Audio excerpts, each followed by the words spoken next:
All right. Whew. Hey everybody, what's going on? Hello, hello, hello. We are back to hit my mic and everything. Phoenix Wright.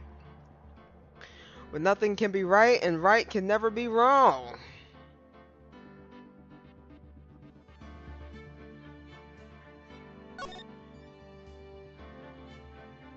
So today we are doing excuse me. Today we are doing episode 4, Turnabout Beginnings.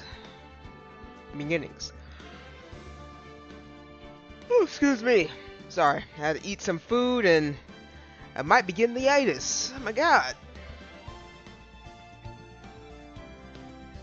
But with that said, our goal is to try to get through the investigation and hopefully maybe one little court case. So without further ado, because we are probably about a good hour behind, we will go ahead and start now.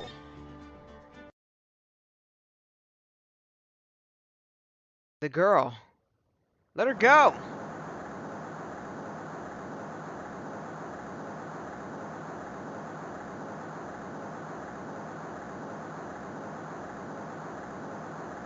Shut up. Come closer. And I'll kill her. Sorry. But you're not going to get the chance.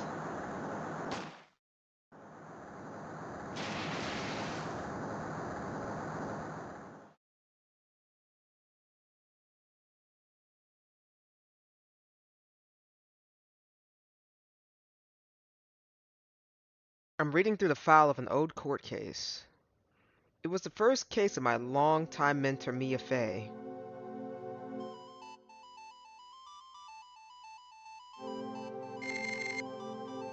Perry Falls.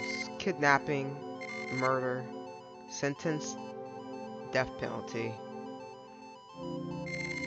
After escaping, Falls met with and then murdered Sergeant Valerie Hawthorne, recaptured on Eagle Mountain about 8 hours after his escape. Her very first client was a death row inmate who had recently broken out of prison. That was a whole year before Mia and I met, I guess is what the head said. 6 years earlier, Mia Fey, first trial.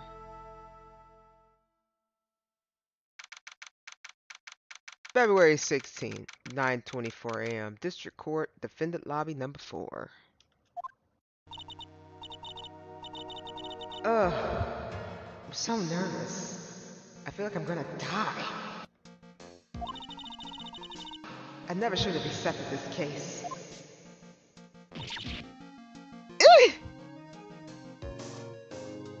He looks so sad. What happened?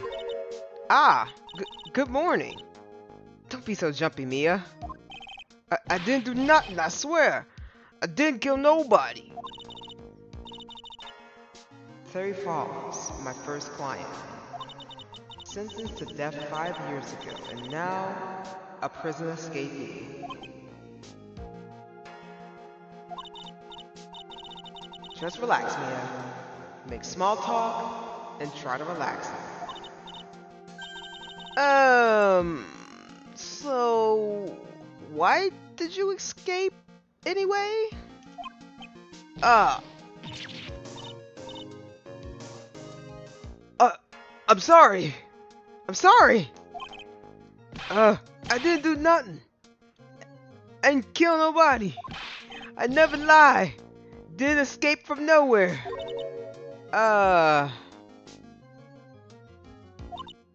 But Mr. Flawless? Oh, Flawless. Okay. The police just recaptured you 2 days ago.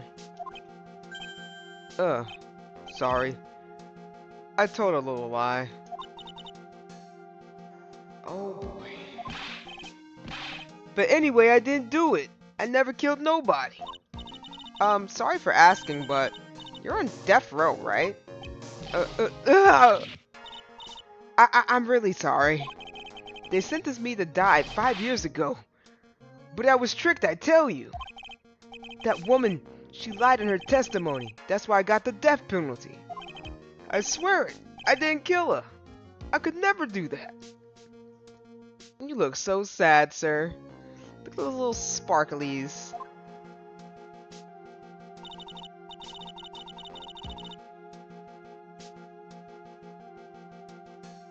"2 days ago, he escaped from the police wagon when it crashed. Then about 8 hours later, a policewoman was murdered before the police could recapture him. The police believe that Terry Flawless did it." After you escaped, did you meet a policewoman?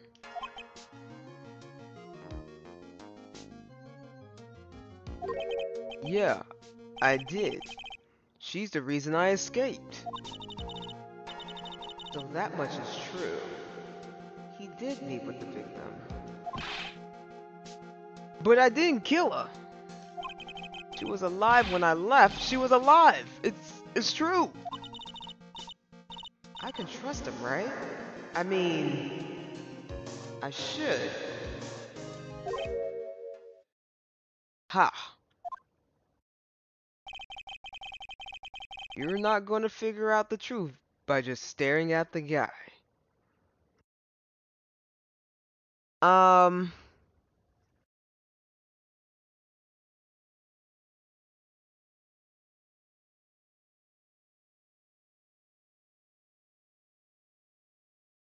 who is this? And why does he look like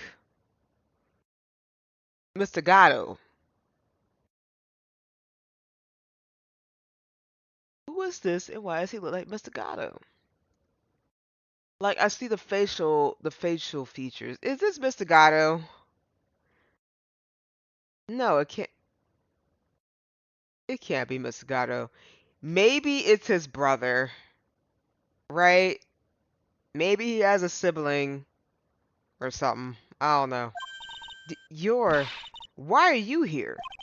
I came to see how our little kitten was doing all alone in the big, scary lion's den. I thought that maybe you like someone to play with. Where's Mr. Grossberg? Ha! That old man is probably still in bed. I bet he's clutching an empty bottle and mumbling in his sleep. Aren't I good enough?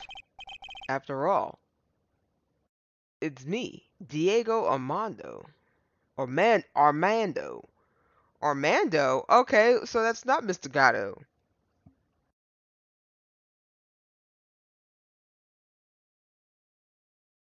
Maybe, um,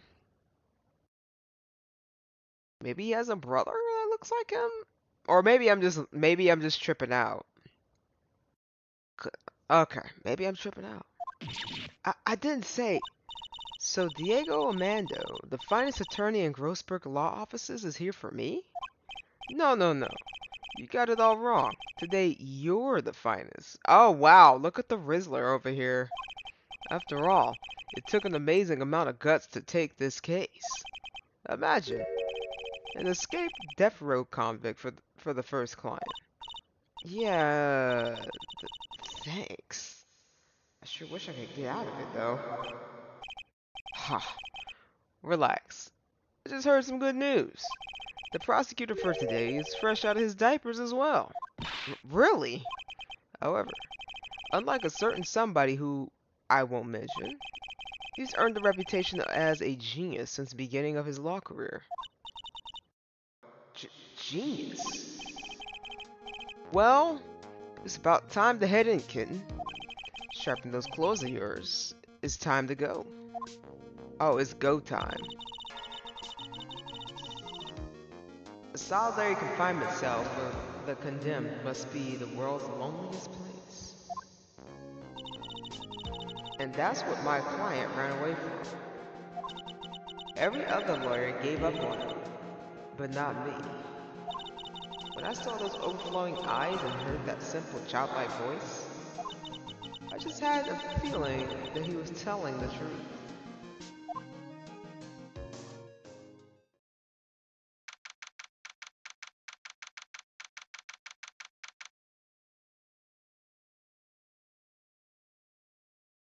February 16th, 10 a.m., District Court, Courtroom number 4.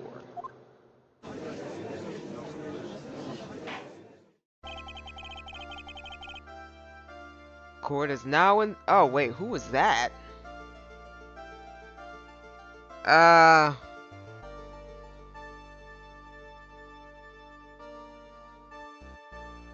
That's new. Is that the judge with hair, or am I tripping out?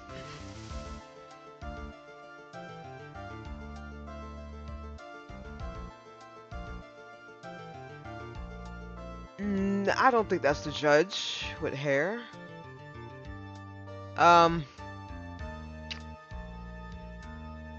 Court is now in session for the trial of Terry Flawless.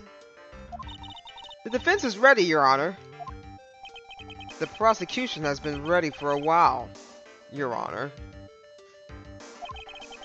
I understand the lawyers for both sides are newcomers. Yes, Your Honor. I'm Mia Fey. Miles Edgeworth, Your Honor. So you're the new prosecutor everyone's talking about, eh? They say you joined the prosecutor's office at quite an early age. At 20. Your Honor. I guess our little kitten hasn't earned herself much of a reputation yet, huh? Come on, Mia. You can't lose. Not to someone younger than you.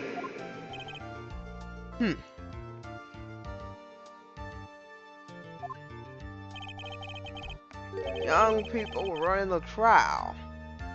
I'm not too sure how to feel about that. Now then, the defendant in this case is currently a felon on death row. 2 days ago, he escaped from a police wagon. Is that correct? Precisely. But the defendant is not on trial for escaping prison. On the day that the defendant escaped, a policewoman was murdered. So we're here to determine if Mr. Flawless was responsible for her death? You got it, kitten. Well then, Mr. Edgeworth, let's hear your opening statement. Yes, Your Honor. It was 5 years ago. The defendant, Terry Flawless, was sentenced to death in this courtroom.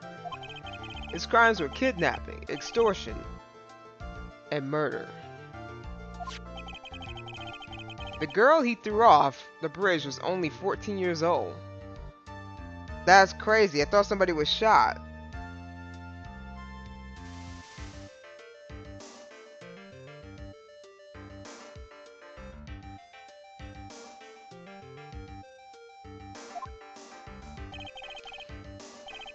A truly horrible crime. I remember it well. There was no decisive evidence, so the trial was long and protracted. Correct.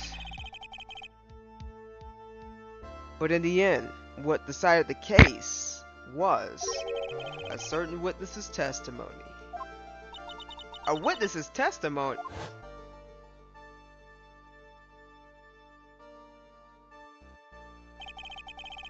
The testimony of Detective Valerie Hawthorne, the person who confronted this criminal. She arrested Mr. Flawless at the scene and later testified against him. She said she witnessed Mr. Flawless throw his young victim into the river.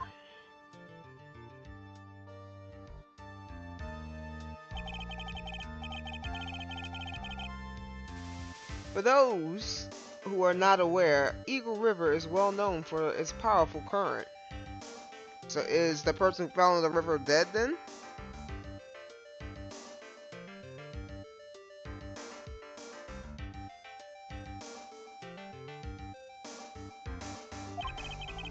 Most bodies that fall in the are never recovered. So Miss Hawthorne's testimony was the one that put him away. That policewoman you mentioned, that wouldn't be exactly the victim. The same woman that was killed 2 days ago.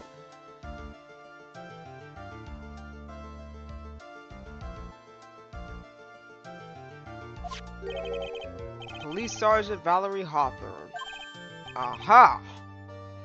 I say. The man who was sentenced to death based on her testimony escaped 2 days ago.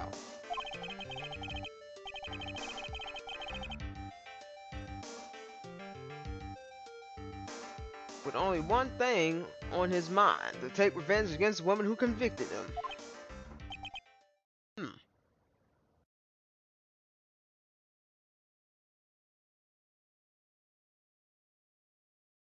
Huh? Aha! The truth is becoming clear now. Huh? Yes, yes. It is quite obviously that the defendant is guilty. Okay. Wait a minute, that's not right. At least hear the case before you decide the outcome, Your Honor. Ugh.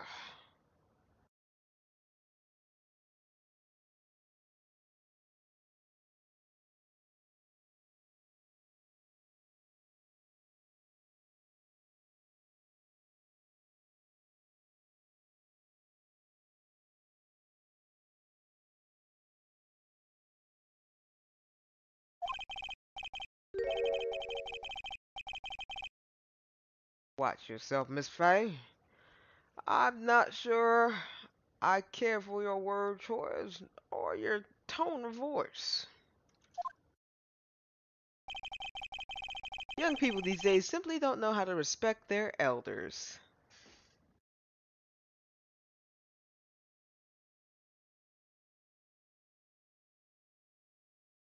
Did this guy really sit here and say this?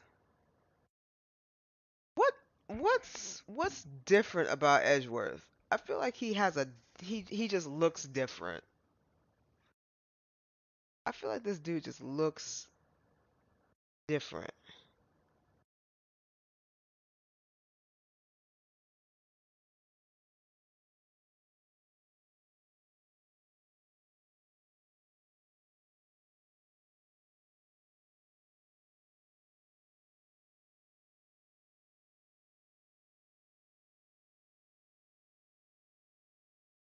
Oh, hold on a second, guys.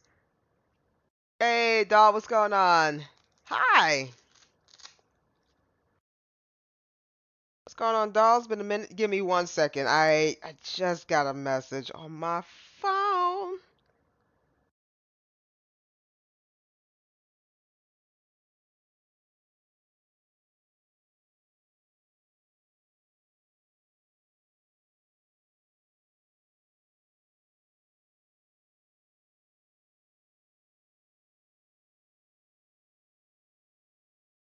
Have you played or seen Phoenix Wright before, doll? Yeah, yeah, you have. You was up in here before.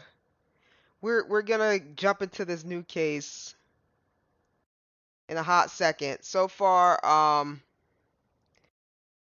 we are dealing with a death row person that thrown somebody off of a bridge and killed an officer.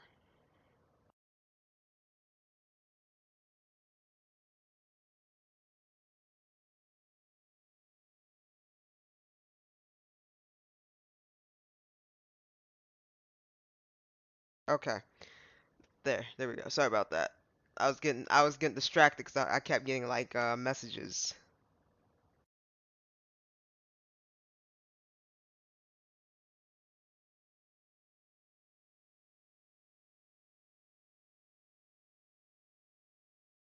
Okay, there we go. Sorry about that. Let's jump into it. Why, you're even younger than me, you hypocrite. Now then, Miss Edgeworth, please call your first witness. I think that's how I'm gonna make the judge. Every time he's done with his sentence, I'm just gonna. Oh shoot! I called the detective who was in charge of this initial investigation of this case.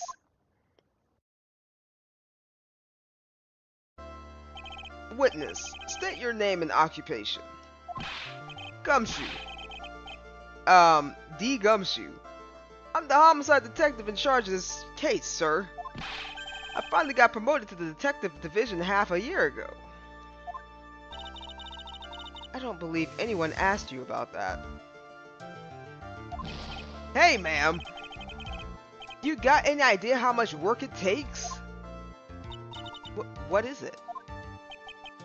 You're really gorgeous. Excuse me? No, seriously, my heart is aching for you. Oh. Gumshoe. Let's wind it back. You were literally like freaking out about Girly not too long ago last episode. Now you crushing on Mia? Get out of here, Gumshoe. Detective, pull yourself together and try to be professional. Otherwise, I'll write you up on contempt so quick that something other than your heart will ache. Okay. I got it. Now, detective, tell us about the incident. Yes, sir. Right away. The victim was Sergeant Valerie Hawthorne, a veteran on the police force. She was stabbed in the back with a knife and died from excessive blood loss. That much is already stated in the That much is already stated in the autopsy report. The court would like to hear more details about the incident itself. Yes, sir. I got you. Okay, let's take a look at this aerial map of the area here. Alright, what we looking at? This is a sketch of Dusky Bridge, an old suspension bridge. And the river that runs under there is Eagle River. Alright. The victim and the defendant met there on top of this bridge. After stabbing her in the back, the killer carried the victim back to his car. He was recaptured at a police checkpoint as he was trying to make his getaway, sir.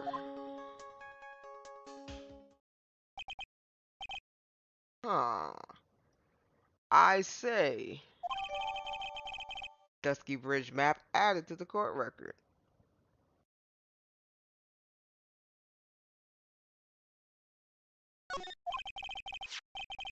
Was the victim's blood found on the bridge? The victim, Sergeant Valerie Hawthorne, was wearing a thick coat, sir. Unfortunately, no traces of blood were found on the bridge. Mr. Edgeworth, I warned that I absolutely despise conjecture. If there was no blood on the bridge, you have no proof that they even met there. Your Honor,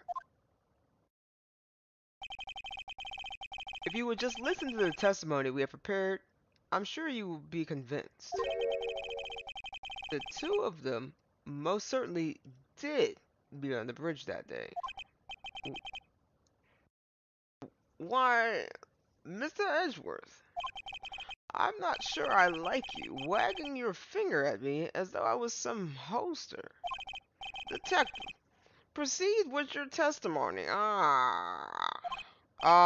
Yes, sir. Here we go, Mia. Hang on. Okay, now, listen here, kitten. One little mistake and this guy will drink you for a morning tea. Trust me and get ready. I'm sorry,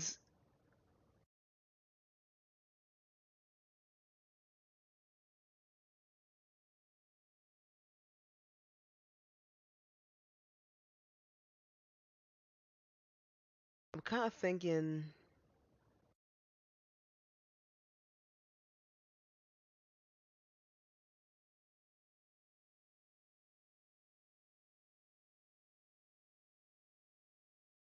Tea guy, huh? You like tea? I bet. Witness testimony. On the day of the incident, an unknown person phoned the sergeant and asked to meet. Sergeant Hawthorne went to Dusky Bridge at the designated time and met with Mr. Flawless. And that's when she was brutally murdered, sir. The criminal stuffed her body into his car trunk and tried to make a getaway. Mr. Flawless was arrested at the police checkpoint we set up at the base of the mountain.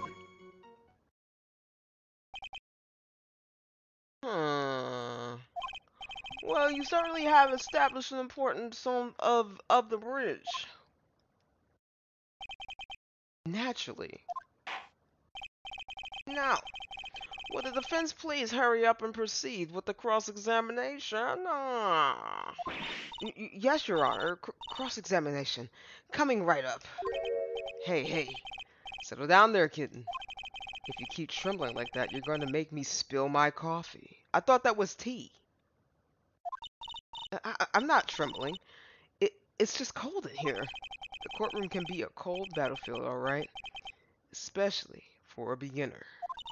I don't need you to worry about me. I mean, the defendant, the witness, everyone's a beginner in here. Ha, you got me there. Maybe you should keep your claws out and show them what you got, kitten. It's okay, Mia. Stay calm.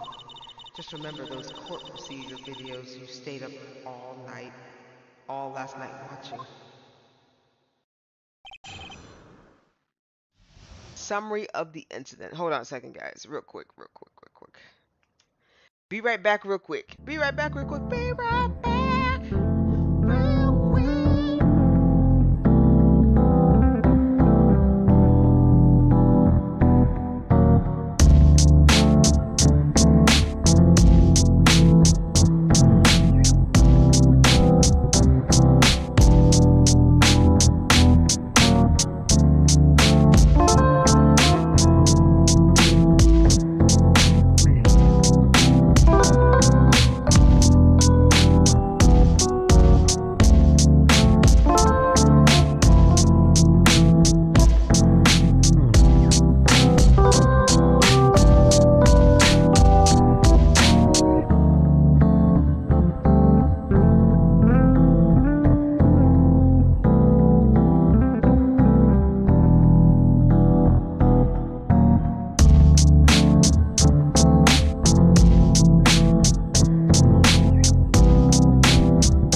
I was hearing a bunch of noise. I went to go check it out, and apparently one of them is the neighbor mowing.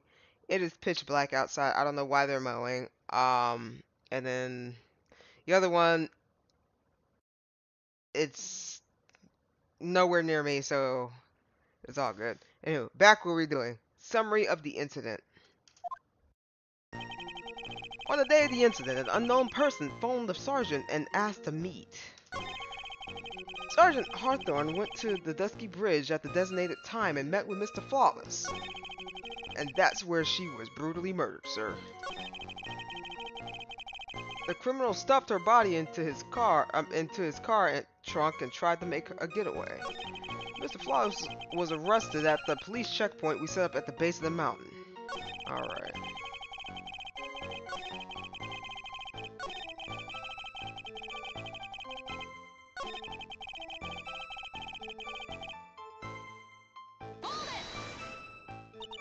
This unknown person, you have no idea who it might be, right? Sorry, but I'm afraid I do. What? The one who called Sergeant Hawthorne was the defendant, Terry Flawless. What? The defendant? The defendant called her? Sergeant Hawthorne was a very thorough person, sir. She left a note about her phone call with Mr. Flawless. The note? Yeah, a top secret memo that she left in her desk. Victim's note. According to this note, it seems the one who called her to the bridge was indeed the defendant, Terry Flawless. Whose bright idea was it to keep that note from me? Ha. Looks like the judge is even more sure of his verdict now. Listen up. Never ask a question if you don't already know the answer. It's that detective's fault. He's the one that said unknown person. Hey now, don't make that face at me. I just said it that way because the prosecutor told me to. What was that? A trap? With that cute face, I didn't expect him to be so sneaky.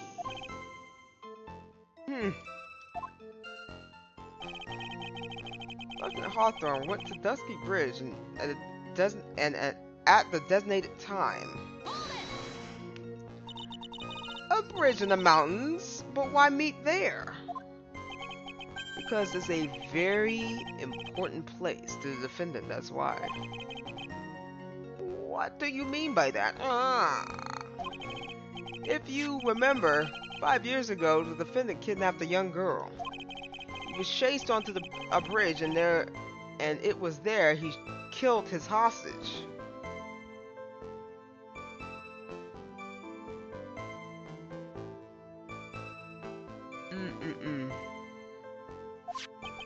And the place where all this occurred is, of course, Dusky Bridge. I don't know, Edgeworth looks a little different, I'm not gonna lie.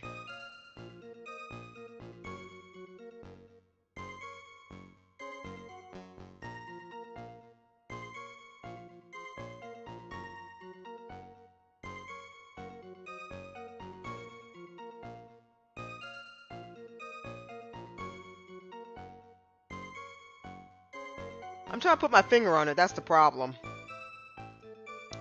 Hold on, let me look something up real quick. Let me look at a recent picture of Edgeworth and see if there's a difference. I feel like he does look younger. Edgeworth.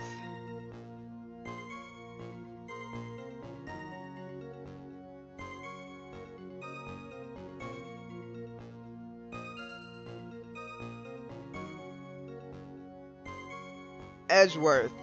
Yeah, he definitely looks different. Alright. I don't know what it is.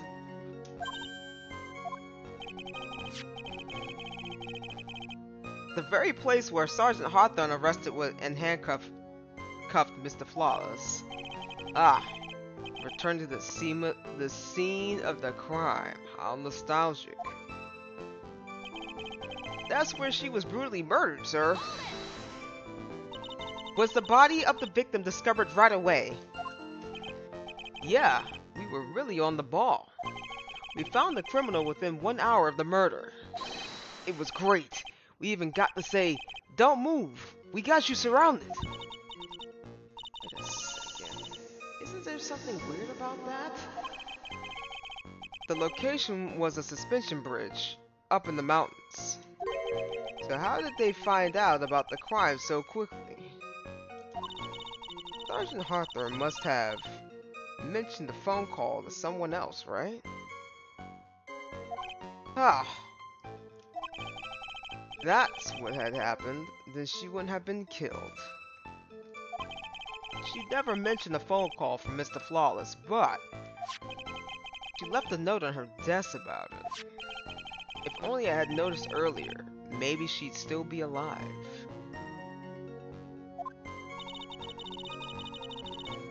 I wonder why she didn't mention the phone call to anyone. The criminal stuffed her body into his car trunk and tried to make a getaway. Mr. Flawless had a car then? Well, that bridge is way up in the mountains, man. The defendant and the victim both went up there by car. I mean, how else, right? What? You mean the defendant drove his own car? No. Of course not. It was stolen. He stole it from a young couple that had been waiting at the red light. Car thieves. I'm not sure how I feel about car thieves.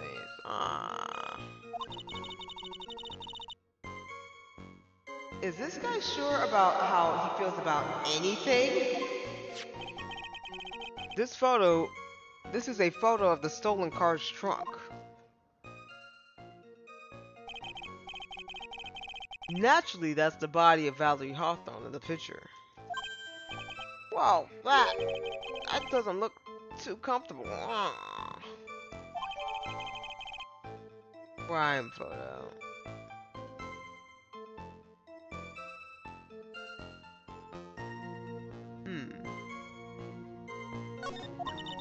The victim, she was stabbed in the back, correct? Yeah. Ha. For some reason, men always seem to get stabbed in the back. We're talking about a woman here? But you can't tell from this photo, but the knife was stuck in her back nice and firm. The condition of the body when it was discovered is very important information. Detective, was there anything strange or noteworthy in the trunk of the car? It's a photo of the trunk, but I don't see anything strange, do you? Anyway.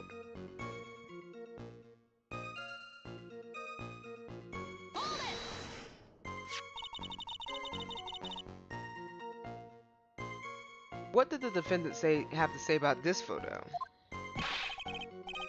What he always says, ma'am. I didn't do it. I didn't do nothing. That's all he says.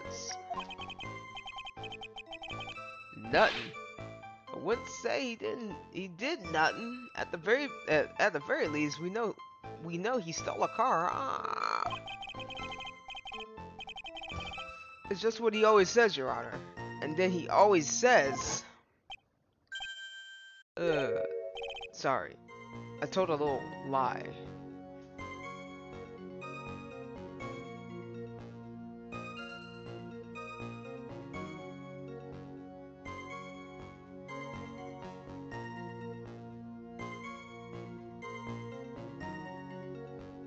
Hey, Klaus, what's going on?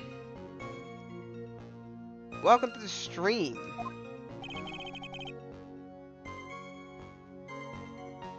Or something like that.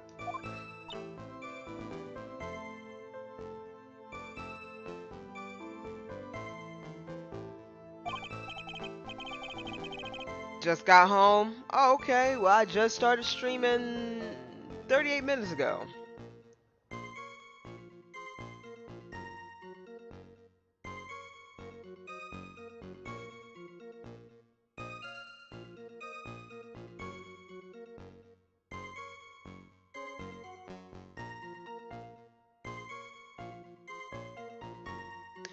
Well, in any case, it seems he was caught and arrested. Precisely.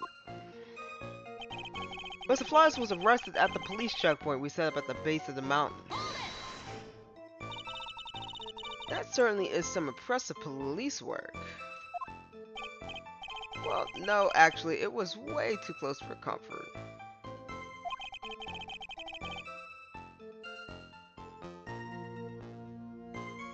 We just set up that checkpoint after 5 p.m. Figured that Mr. Flawless might just try to run.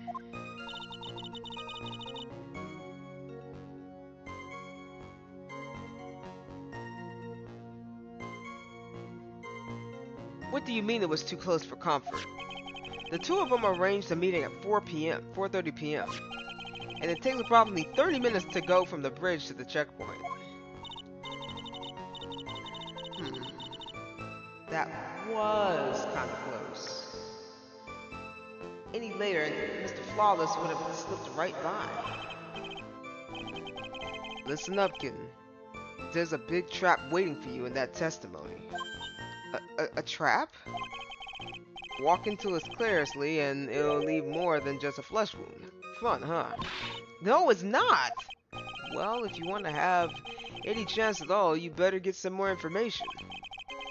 And if you're going to get caught in the trap, it's best to get caught early. Oh, Edgeworth is back. Cool. Are you playing as Mia? Yes, currently right now.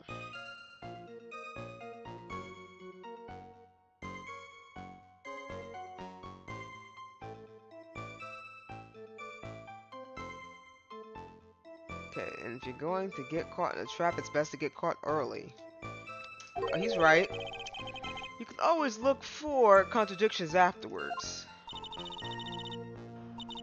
The ever famous contradictions. I'm sure hope I can find some of those.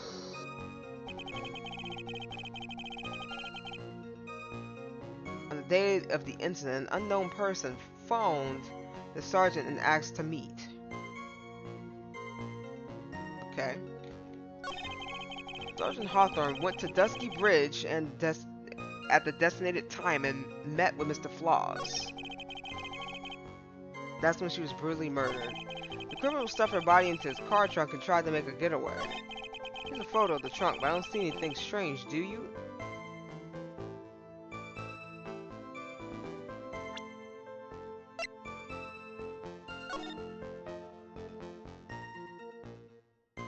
Hmm.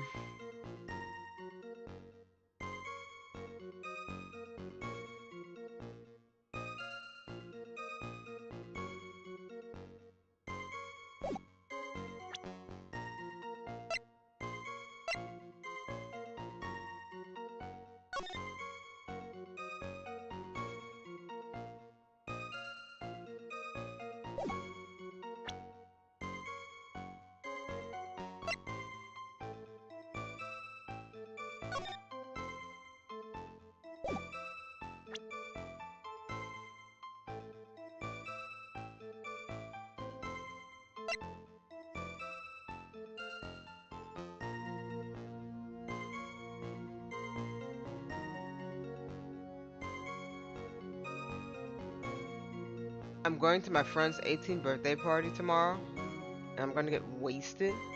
At least I hope to. Oh, okay. Well, I hope you have fun.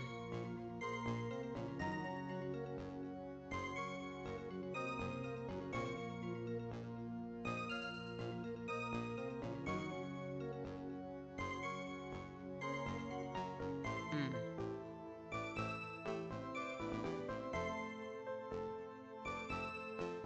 Hmm.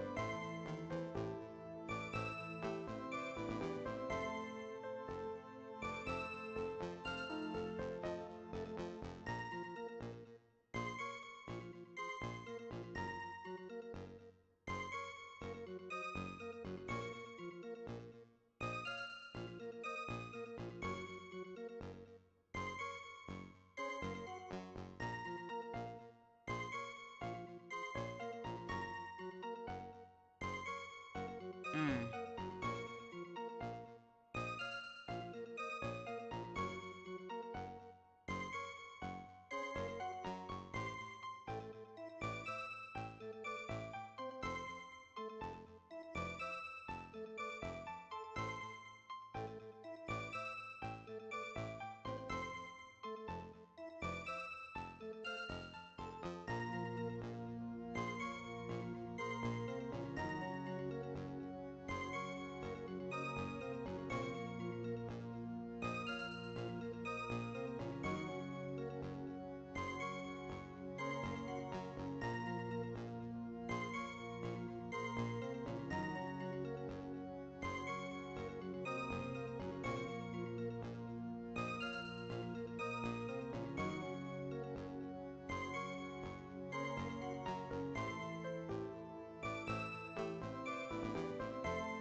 Not gonna lie, This game has one of the best soundtracks I've ever heard.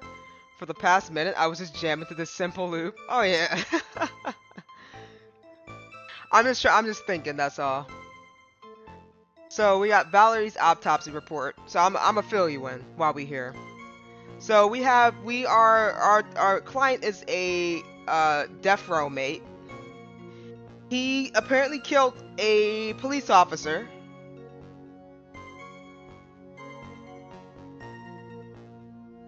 And there was another victim. That's all I got so far. Mr. Flawless was arrested at the police checkpoint we set up at the base of the mountain.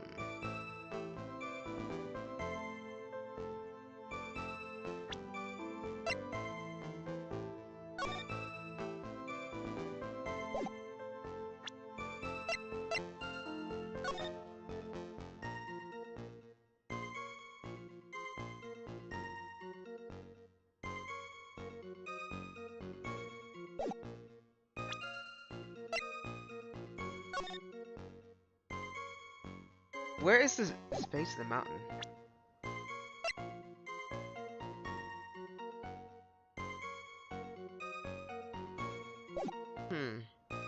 Alright, Gumshoe, you're gonna have to tell me what's going on.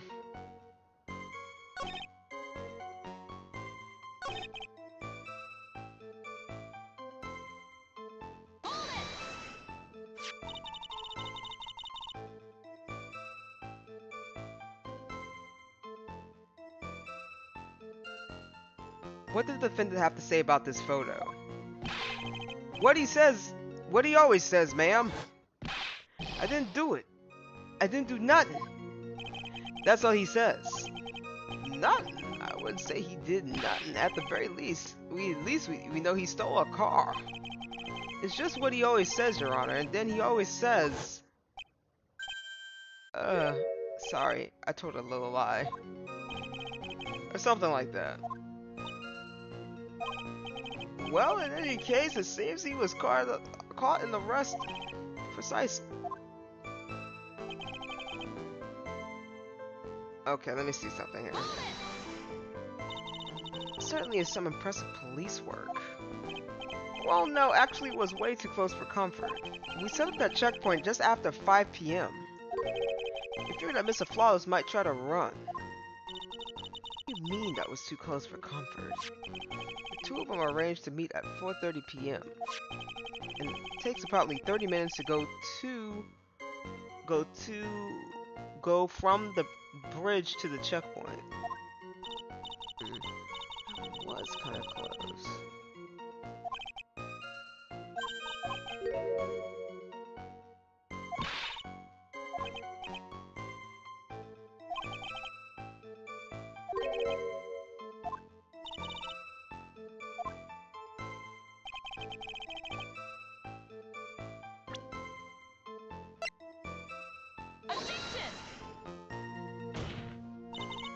Your Honor, what do you think of the... Wait.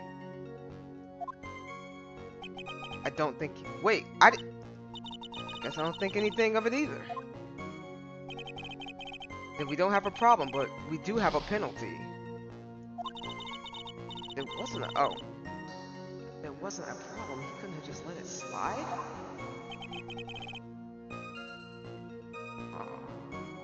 Why was I penalized?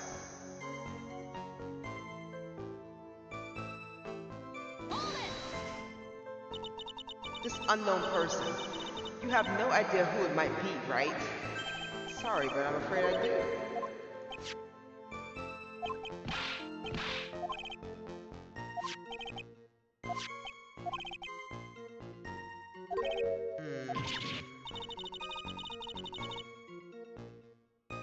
Who's that Amando guy? I don't know. I thought he was like, I think he might be a family member to Mr. Gatto, because that's what he kind of reminds me of.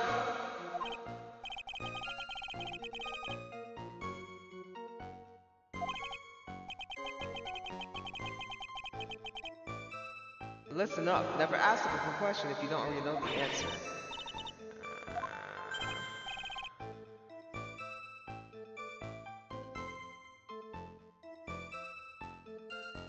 Ah, the thought's voice is taking over.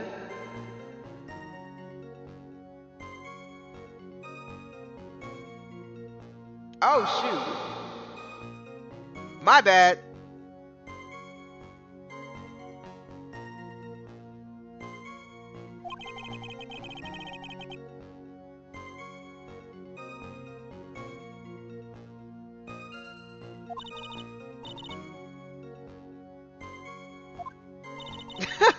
It wasn't even the thought's voice. It was like narrator voice mode on. I have no idea what happened. Narrator, your mic's on. Oh, my bad.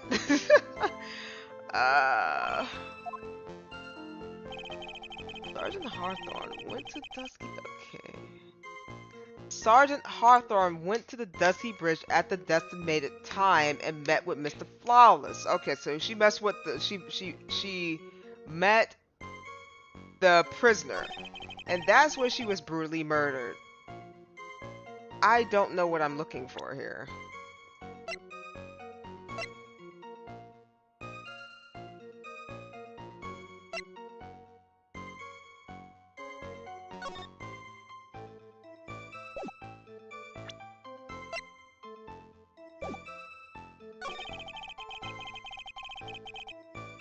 The criminal stuffed her body in his trunk and tried to make a getaway. Here's a photo of the trunk, but I don't see anything strange. Do you anyway?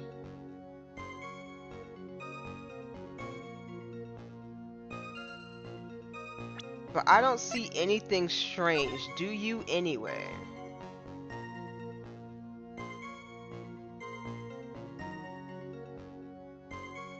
Do you guys see anything strange?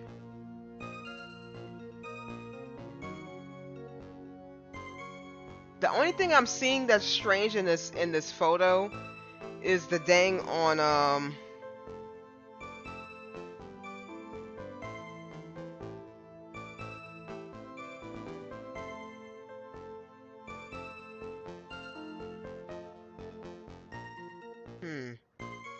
it's the crack on the trunk case.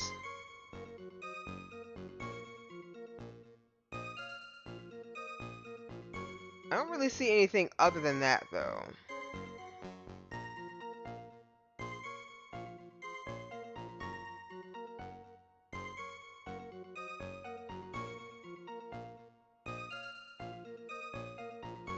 I don't like how he said that, like. But here's a photo of the trunk, but I don't see anything strange. Do you anyway? Like, why did you?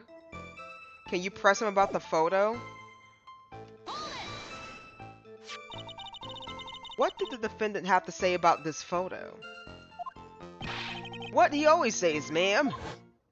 I didn't do it. I didn't do nothing. That's all he says. I wouldn't just say he did nothing. At the very least, we know he stole a car. It's just what he always says, Your Honor. And then he always says, sorry, I told a little lie. Or something like that. That's exactly my face right now. I'm like, what? Oh my god.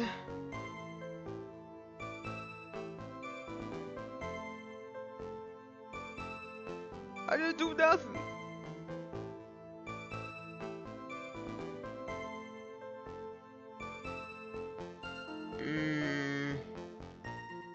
So I had talked about something.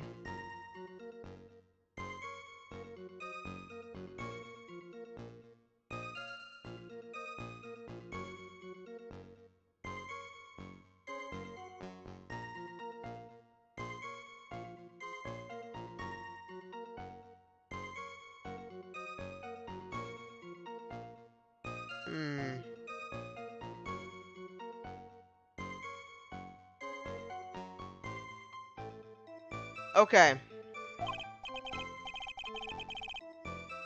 He was caught and arrested. Okay, let's read it from the front. On the day of the incident, an unknown person phoned the sergeant and then was asked to meet. The Sergeant Hawthorne went to the Dusky Bridge at the designated time and met with Mr. Flawless. It was That's when she was brutally murdered. The criminal stuffed her body into the trunk and tried to make a getaway. Here's a photo of the trunk, but I don't see anything strange, do you? Anyway, Mr. Flawless was arrested and the police checkpoint was set up. At the police checkpoint we say, oh my god, set up at the base of the mountain. I forgot to ask, if you are playing as Mia, where is Phoenix? So this is before Phoenix. So Phoenix is not even a lawyer. Right now, Phoenix is probably a not a high schooler, a college student, very in love with his girlfriend. That's where Phoenix is currently right now.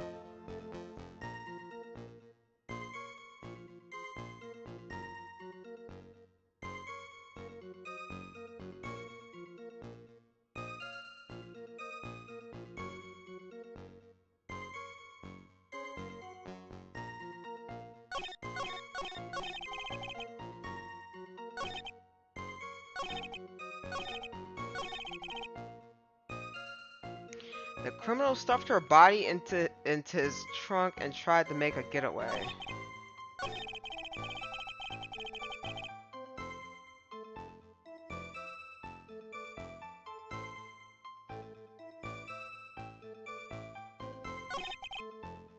Here's a photo of the trunk. I don't see anything strange, do you? Anyway, I don't like that statement. It's just like, here's the dead body. As you can see, I don't see nothing wrong with it. Anyway, and just like kind of throw the freaking photo up in the air, and somebody's just looking at them like, you just showed me a dead body. Let me see. Police materials written by the victim. 4:30. Wear a white scarf for identification. Wait. Where's her white scarf? Was she supposed to have... Wait. Something's wrong. Talk to Delia. Tell her this time the whole truth must come out.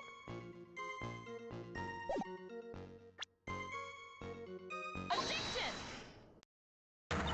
Witness! Oh, I'm sorry. I should have probably echoed that, but that's okay.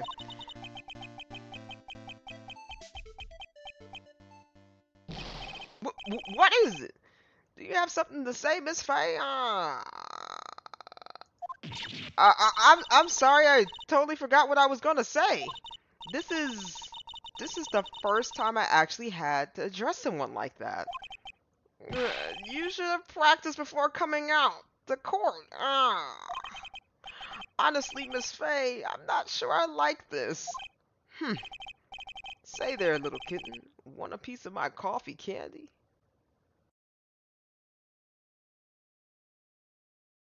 Look, number one, I don't know what that means. Number two, I don't know what that means. Three, what? Want a piece of my coffee candy? Oh, he's dead serious about this. Look at the dead serious look he's given. He's dead serious about this. We're moving. No, I don't want your candy. Candy? Well, you're still too young to be drinking real coffee. I thought it was tea. Come on, Mia. Shake it off. You're a lawyer. Detective! Yes, ma'am. This photo. You said that there was nothing particular about it. Is that correct?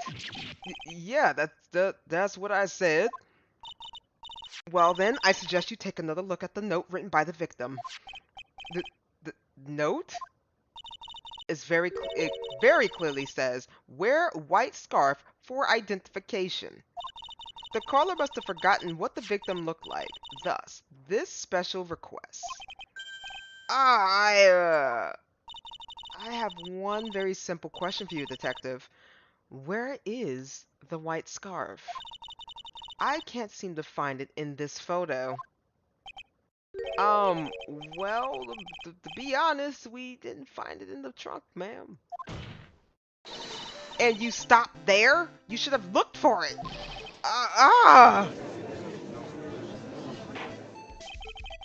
The caller told her to wear it to identify herself, so I'd expect she did just that.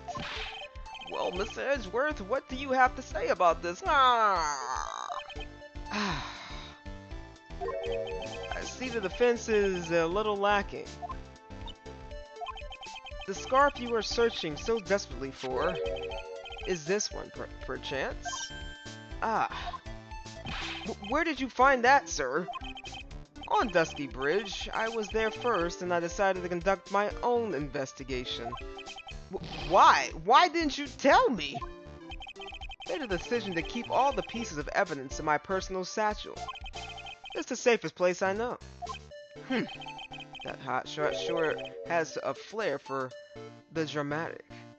Why do you keep leaning over the desk like that? What is going on here? Like, it's not exactly white as the caller requested, but as you see, it's close enough for what it was intended for.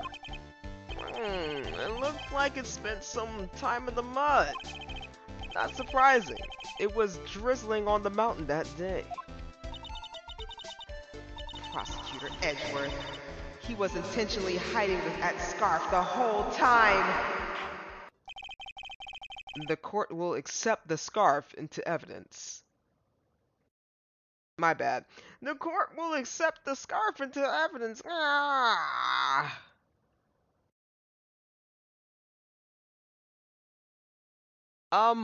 I'll take things you would never be allowed to do for 500, Alex. I went there first and took the evidence.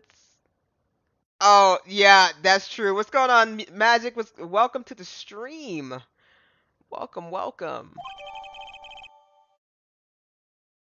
Yeah, there's a lot of questionable things that they do up in this game. I admit it. I admit it. They do a lot of questionable things up in here.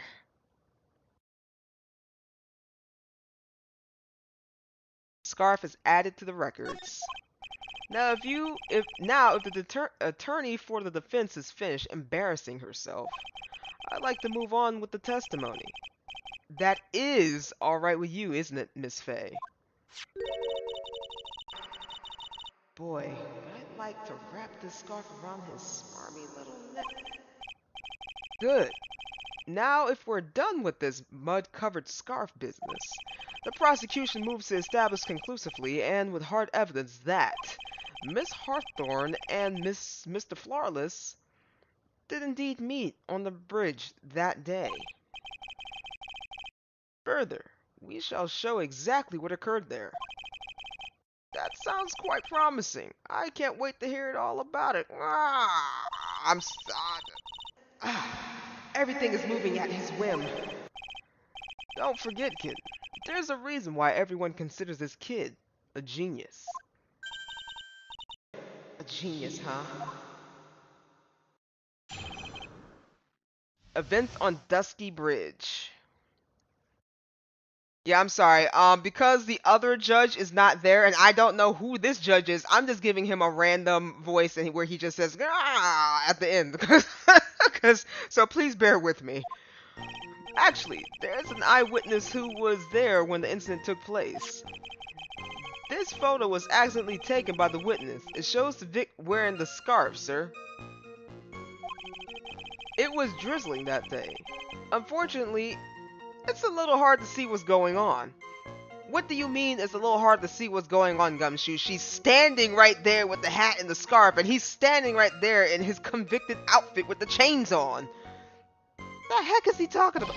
Anyway, the criminal shoved the victim down from behind and stabbed her in the back. That must have been when the scarf fell off.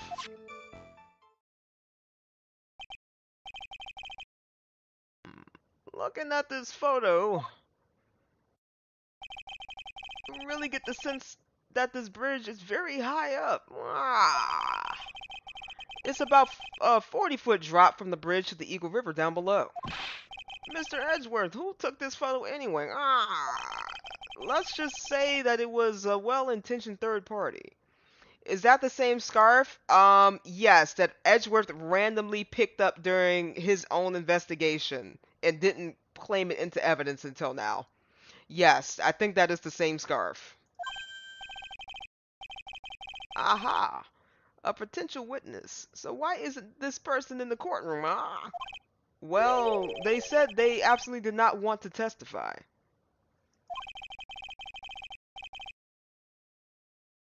The person in question is very delicate, Your Honor. Besides, as long as we have this photo, we see no reason to compel them to testify. We don't? I'm not sure how I feel about that, huh? Okay, witness photo seems to have been taken by the witness. So as you can see, Terry Flawless has had both the motive and the opportunity. The motive to do what? What was the motive of killing her? I think it's quite clear at this point at what happened at the bridge. Aha! The truth is becoming clear to me now, huh? Huh? Yes, it's quite obvious. He's clearly guilty, huh? Not again. That's not fair. I haven't even done my cross-examination yet.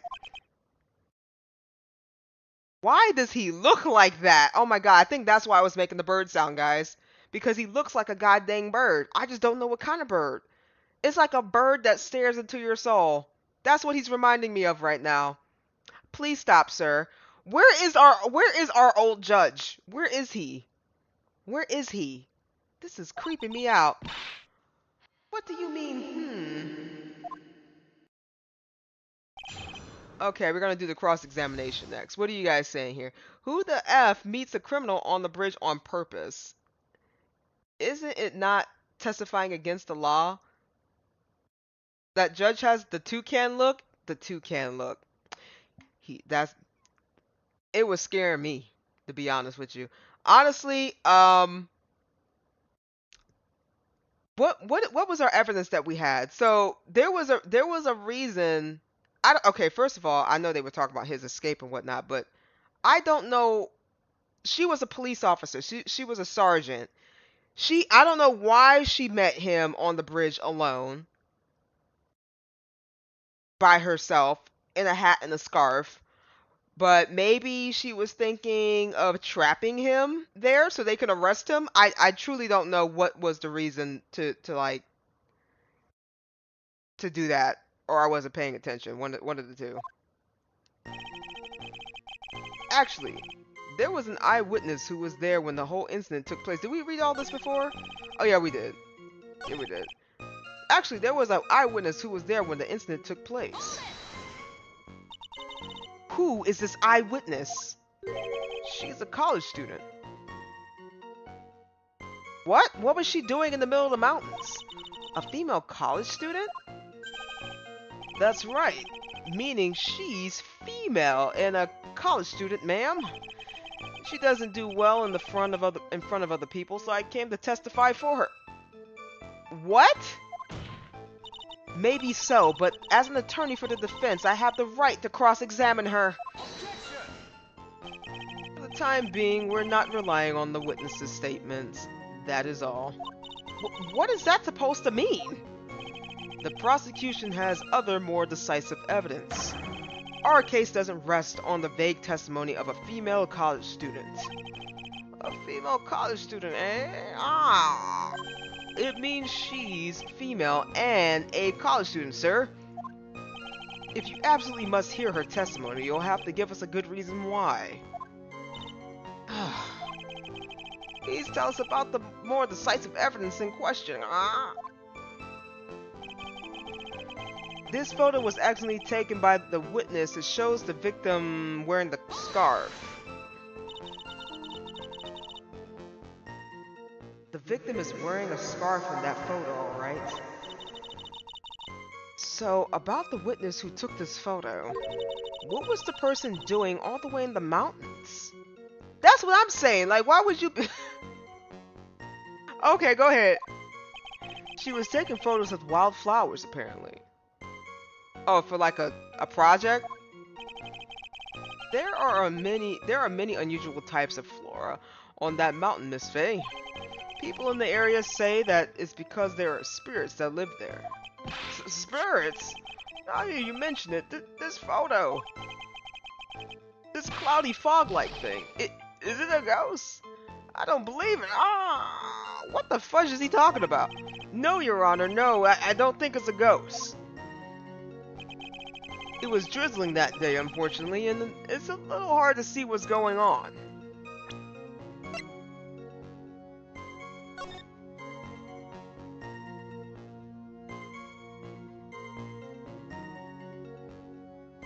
They're just standing there. Okay.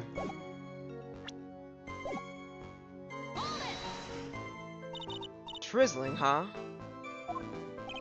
That's right. There was light rain coming down. The whole place was dreary. But not as dreary as the mood that's in this courtroom right now.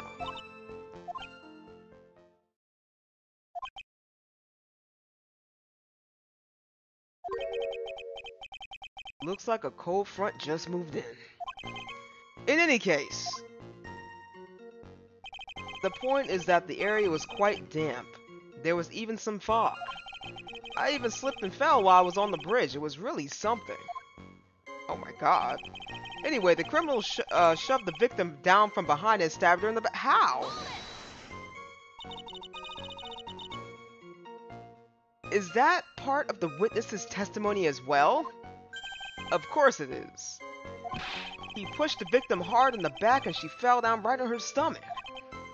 I remember that happening once myself. It was really brutal.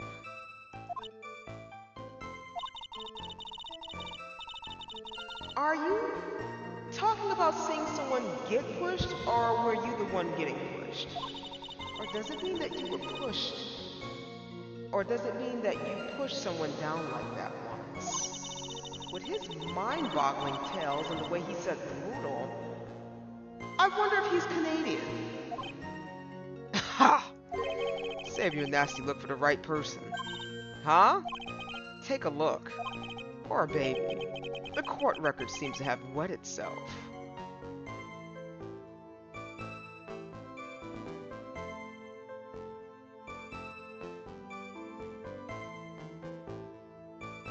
What?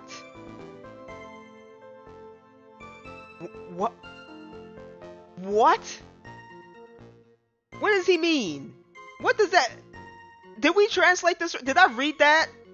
Did I read... Everybody saw that, right? The court record seems to have wet itself. What the fudge does that mean? What the fudge does that mean? I am so... Get off the table. Hey, watch when you spill your coffee.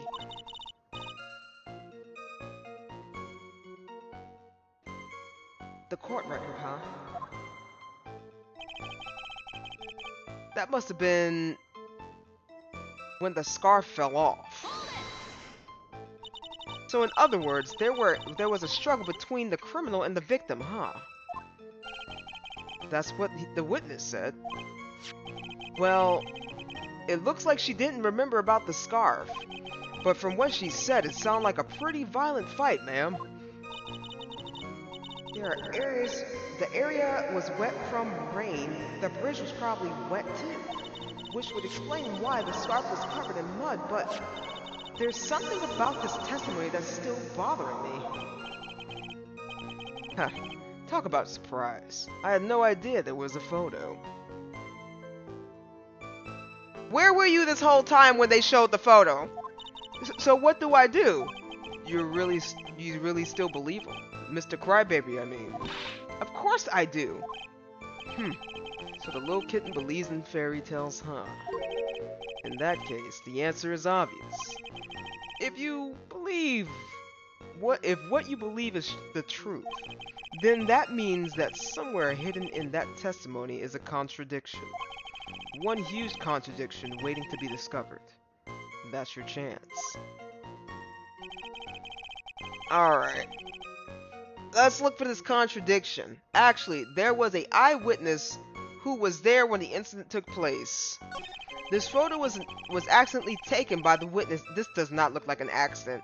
I would have believed it if I saw like somebody's hand looking like they like tripped over a log or something and like kind of like blurring like a blur image. That would have looked like an accident. This photo doesn't look like an accident at all. It was drizzling that day. Unfortunately, it's a little hard to see what's going on. It is drizzling. Okay, they're right. It's not hard to see what's going on. What is he talking about? Anyway, the criminal shoved the victim down from behind and stabbed her in the back. That must have been when the scarf fell off. But if the scarf fell off, it would have fell in the river, right?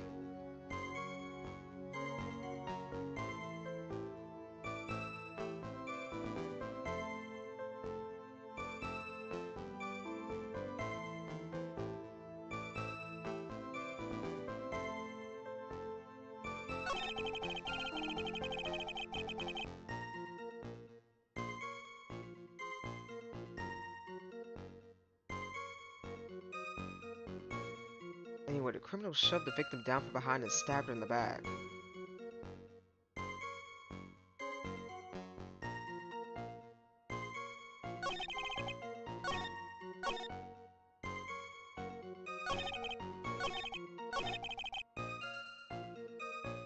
That doesn't make sense.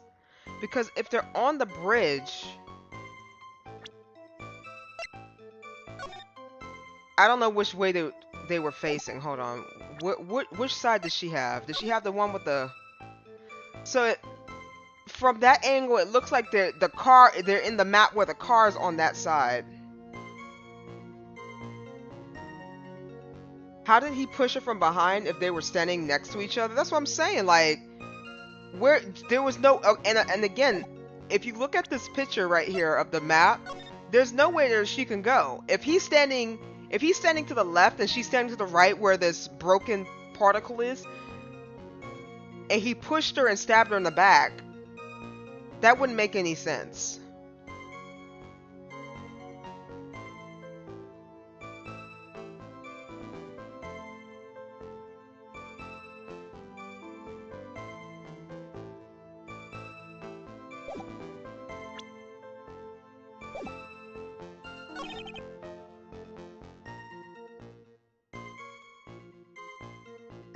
That must have been when the scarf fell off.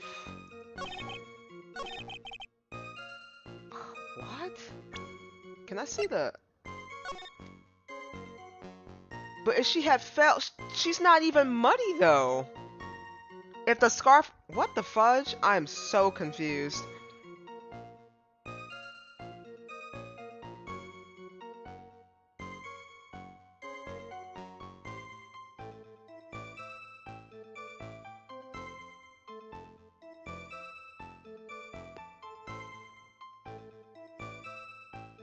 He pushed her from behind. Okay. If he pushed her from behind, the scarf is muddy. If you look at the crime photo, she's not muddy at all. There's like not a speck of mud on her.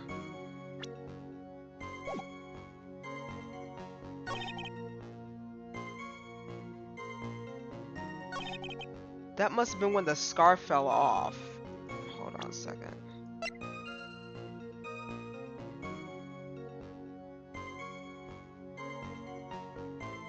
Remember to save the game from time to time.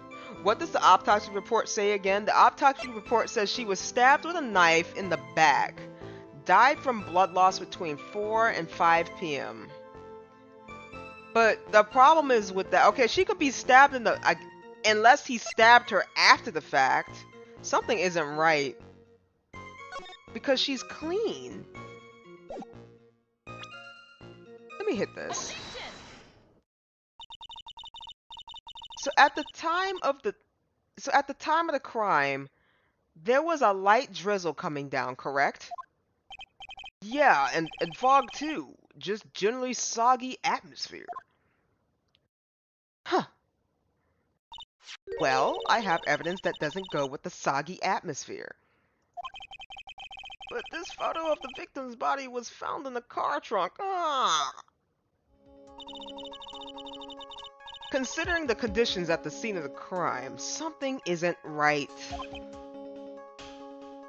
Yo, Edgeworth looks different. This is creepy. This is creepy. Why does he look like anime protagonist right now. Get the heck out of here, Edgeworth. Get out of my screen. Well, by all means, please enlighten us as to what isn't right,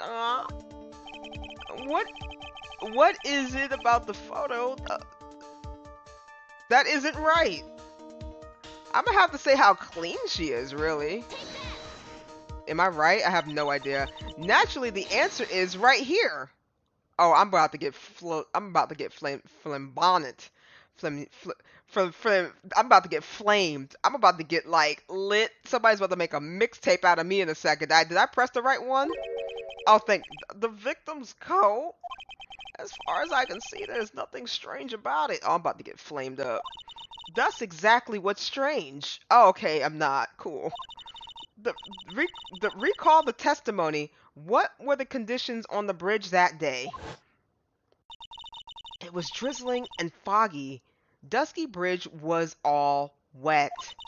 If the victim had really fallen on her stomach on top of the bridge, that's what I'm saying, she would have been jacked up. Then the front of her coat should have been covered in mud. That's exactly right. The other day I fell on a muddy street and my gorgeous playoff beard was befouled. I do admit that the crime scene was quite wet that day. However, that doesn't mean that the top of the bridge itself was muddy.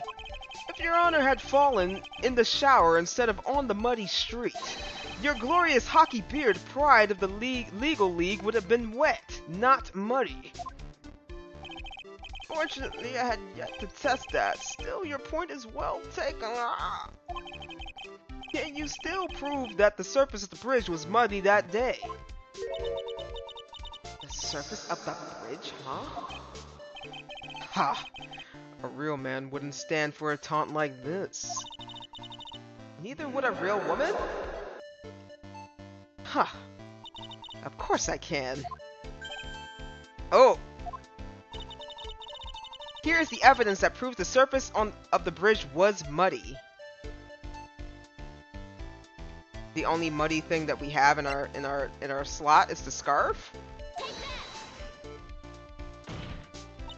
The evidence is the scarf. It should be obvious. If the scarf fell onto the bridge and got this muddy, it means that the bridge was obviously covered in mud. Ugh! No, I can't be outwitted by this novice bimbo. Whoa! Hey, say to you, buddy. Miss Faye. Oh, I'm sorry. I'm used to the old judge. I'm sorry. Miss Faye's assertion makes perfect sense to me. I do admit that there appears to be a contradiction between the condition of the victim's coat and her scarf. However, the real question is, why is there a contradiction? Huh? For every contradiction, there exists an explanation. Let's look at what the explanation is in this case may be, shall we? Alright. It's not like he's really giving me a choice here. Ha. Bro, is that all you can say? Is just ha and then little kitten and say get the flesh off my get off my platform. You're doing pretty well for a little kitten. Oh my god, dude, get out of here! Mr. Armando! No matter what he says, a contradiction always comes down to a lie. It's either the victim discovered in the trunk, the witness photos showing the defendant and the victim, or the witness's testimony that stated she saw the moment of the murder. Just relax and think it over. It's pretty simple, isn't it? The false evidence is one of those three. What you said— oh, I'm sorry. What you said just now, I'm not sure I like that.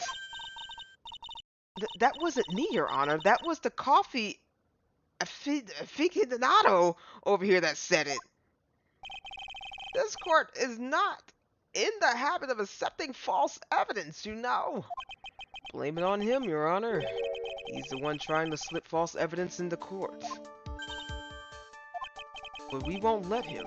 We'll expose his evidence as the flimsy scam it really is.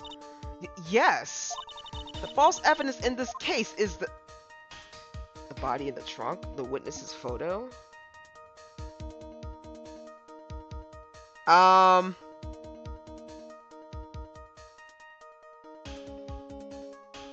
What did the witness say?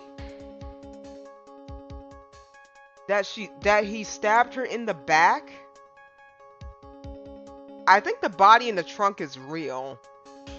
The witness's photo.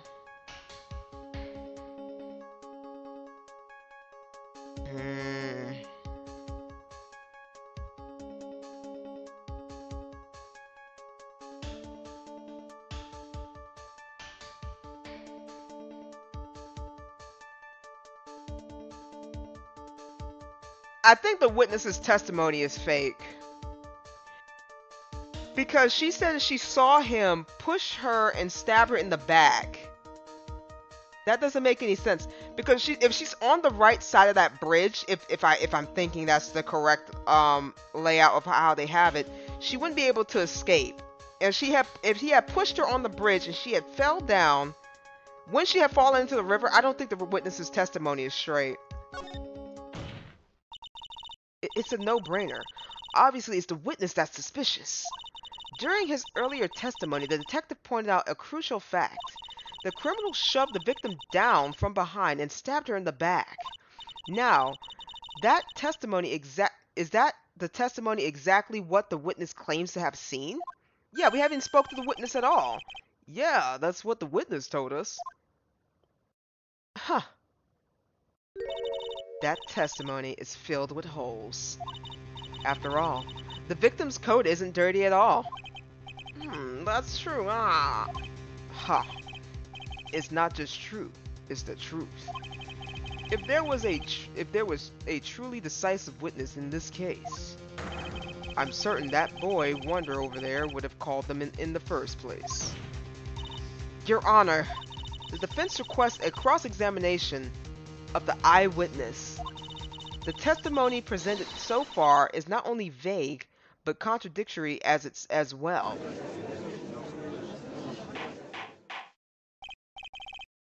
Well, Mr. Edgeworth, it appears that we'll need to hear from your mystery witness after all.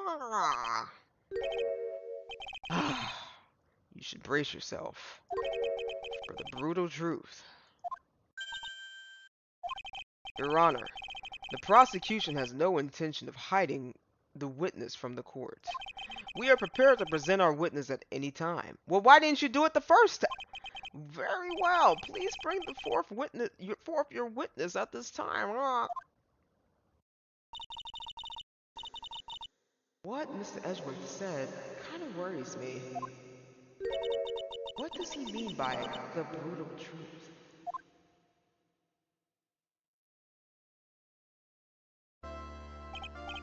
Now let's proceed with the testimony. Mr. Edgeworth, please go right ahead. Thank you, Your Honor. The prosecution summons the woman who saw the events of that day with her very own eyes. This is it, Mia. The battle begins here.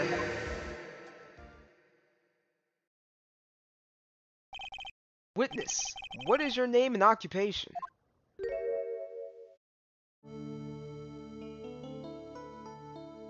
Wait! Everyone is so silent I can hear their hearts going pitter-patter.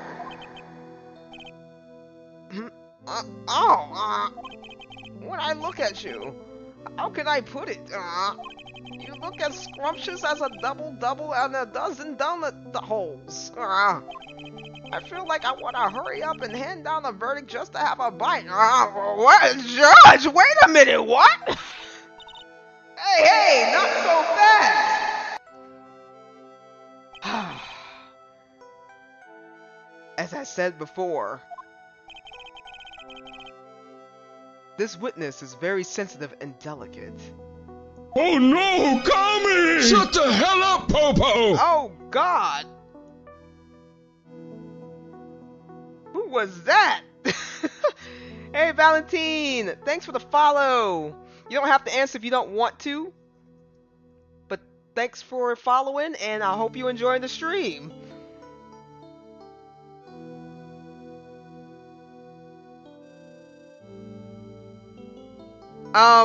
Can we talk about what the judge did? That's so weird.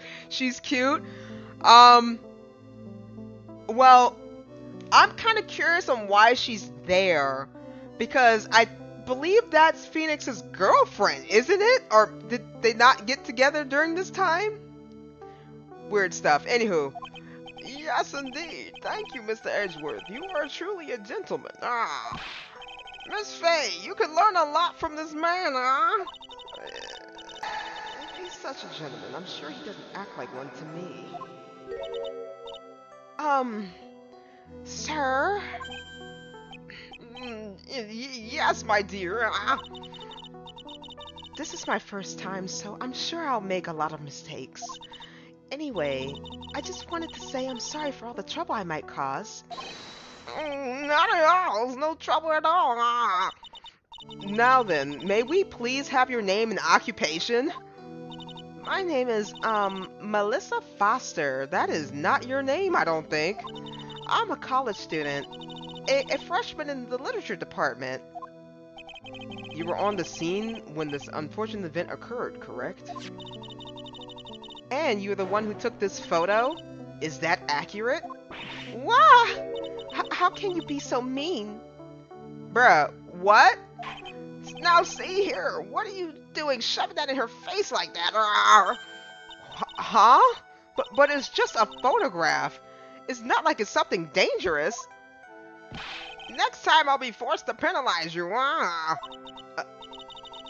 I don't like the turn this has taken.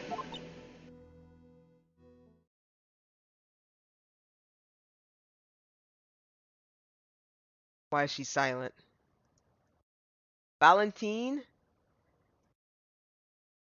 Did you used to play New World by any chance? Yes! Yes, I have, in fact. I did play New World before.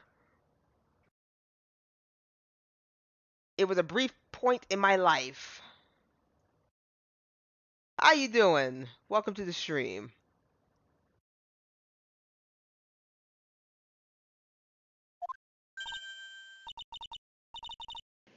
Is she staring at me? And you would be? Huh? I'm the defense attorney. My name is Mia Fey. I see. So you are. Is she okay?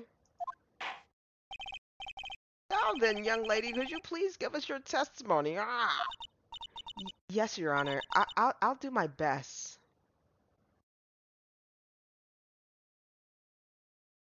We were on the same server for a while. Good to see you're doing well. Oh yeah, yeah. Wait. Which server were you on?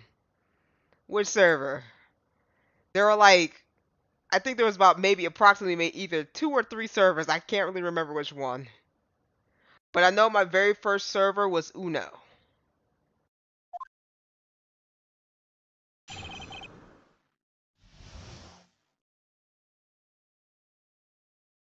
The witness's photograph. I was using my camera to take some pictures of the wildflowers. Then I noticed there were 2 people standing up on the suspension bridge. Suddenly they just started fighting. That's what I heard and took the photo that shows the crucial moment. What? And right after that, I called the police. Well, I'm sorry. Why didn't you call the police first and then okay, however this person wants to do it. By the way, where were you standing when the incident occurred, huh? I believe the map would be of help here. I was standing right over here. I was standing in a beautiful field surrounded by tall cliffs. So she was there. Okay. So you took the photo from that location, eh? I brought the camera I was using at the time, just like Mr. Edgeworth asked me to. Oh ho ho! What a cute camera, just like its owner. Ah. Okay, Judge, I need you to... Can we get a new judge?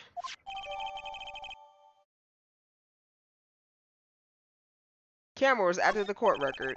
Alright then, Miss Faye, time for your cross-examination. But I warn you, make the witness cry again and you'll feel the wrath of my gavel. The witness's photograph. I was just using my camera. Did you say wildflowers? Yes, the mountain is famous for its beautiful spring wildflowers. But it's only February. Well, I couldn't wait for spring to come. Oh, I know how you feel. It's just like when I first started growing this glorious beard of mine, I just couldn't wait, so I wore a dyed blonde Santa beard until mine grew in properly. You wore a what? Oh my god, this guy's a fake. I think we were on Mamorama for a while, or whatever the server was before that. You were in a company called IB, and I was in Blop Squad. Oh yeah, okay, yep. Mamorama. I kept calling it something. I kept calling it Mama something. I don't remember. Yeah. Good times. I really enjoyed it. I enjoyed it until I don't know. They kind of messed up tanking. They kind of messed up tanking for me. And then stuff just kind of happened, so I just stopped playing the game. I really did enjoy. I did enjoy tanking though. It was fun. You still play New World?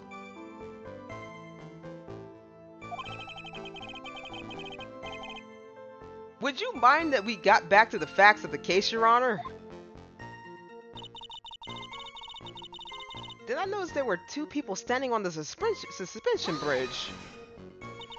Was there anything strange about the 2 of them? I'm a bad girl. I know I am.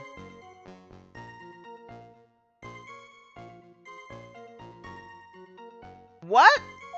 It looked like they were having a really serious conversation up there. So I decided to watch them, like some kind of peeping Tom.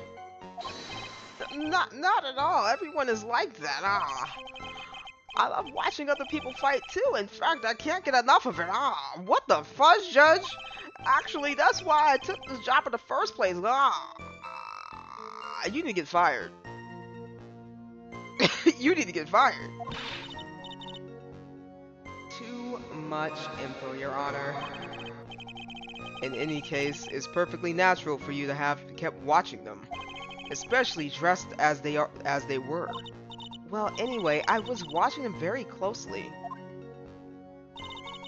Suddenly, they just started fighting. Do you have any idea what they were fighting about? No, I have no idea. Why'd you ask? Oh, I just thought that maybe you overheard what they said?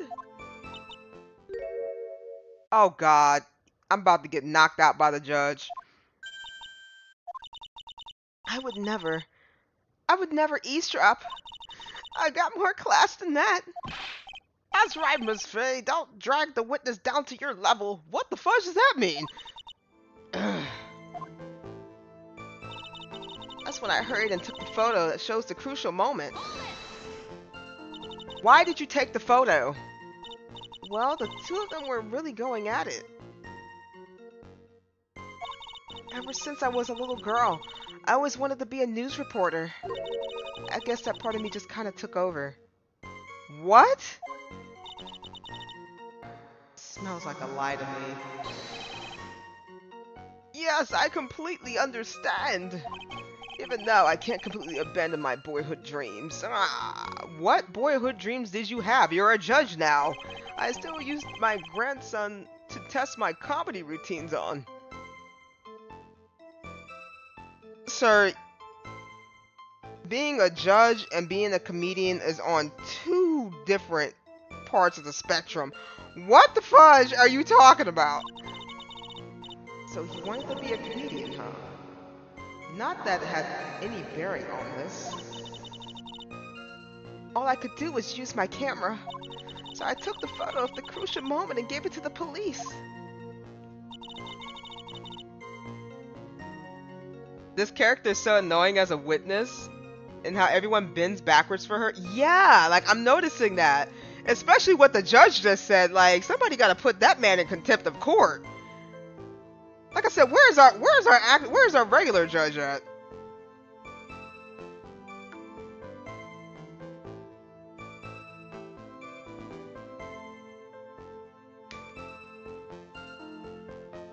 Alright, and right after that, I called the police. You called the police? Yes, because it looked to me like the murderer was going to try to escape. We were already moving before the call even came in. Thanks to the victim's note, we had already started our operation. That certainly was tough luck for the criminal, ah. If Terry Flawless isn't the criminal, then there must be something strange in that girl's testimony. Be careful, kitten. That girl has the judge wrapped right around her little finger. You're going to have a tough time poking holes in that testimony of hers. You're going to have to come up with something really good, Mia. Okay, let's see what we got. I was just using my camera to take some pictures of wildflowers. Well, the regular judge maybe isn't as freaky, but definitely share the same 3 brain cells. Claus, I agree with you. I think they definitely do. Except this one actually freaks me out a little bit. His eyes are triggering me.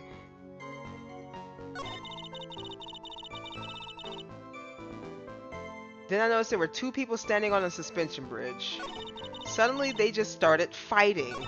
That's when I hurried and took the photo that shows the crucial moment. Okay, but... right after that, I called the police. You know what she looks like? She looks like a snake. That's what she reminds me of. She looks like a snake. I think I had said that the first time I seen her.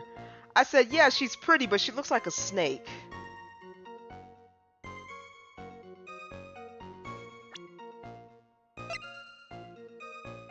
And she's also lying because that is not her name. Melissa Foster. Wait, didn't her name start with a D? I don't think that's her name. What crucial moment? They're just standing in the photo? That's what I'm saying. They're not doing anything.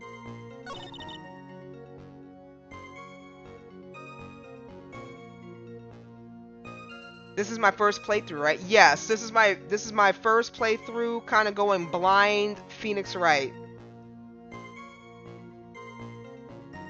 We're on the last part of the trilogy. So I think this is episode 4. I think there's only like 5 episodes in each trilogy, right?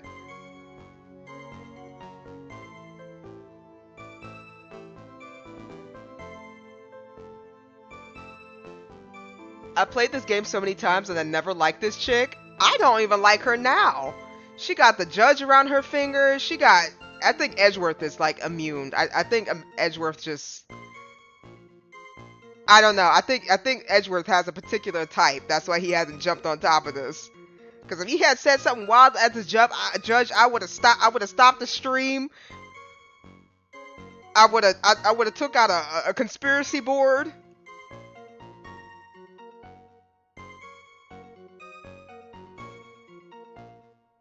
People were fighting on top of the bridge. They just started fighting. Okay, I have something to ask you. Where does this look like they were fighting? So where was the picture of them fighting? That's my question.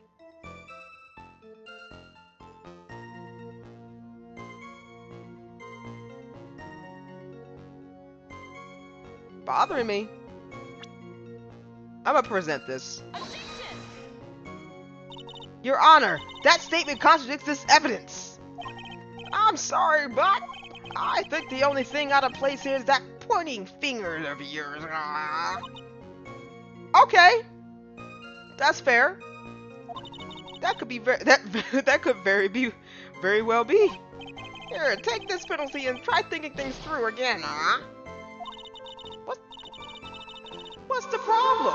Pointer fingers are made for pointing. Okay, well that wasn't it. Suddenly they just started fighting. Well, that didn't work, because, I mean, they were just, I mean, to me, that seemed like the most logical thing.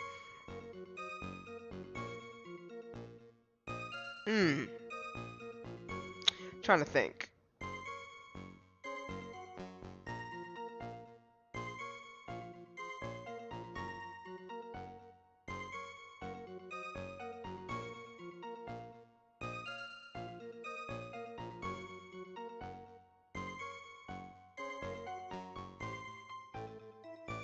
Have I pressed everything?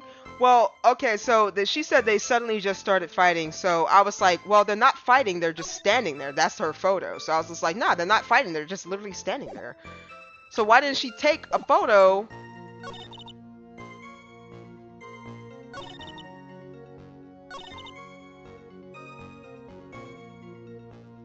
Alright, Claus, you have a nice sleep.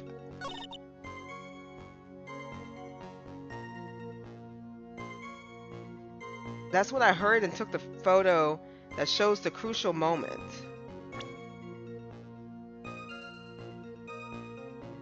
Is this the wait, didn't I put it on the fighting part, right? This one. Objection! Witness. When you said you took the photo of the crucial moment, is this what you meant? I can see from this photo there are two people facing each other. You testified that you saw the two of them starting to fight. Oh, okay, cool, that works too. Because I'm just like, nah, they're just like man stand emojiing right there. Normally, that's the kind of thing we would refer to as a crucial moment. Why have you presented that photo like that? Well, you say...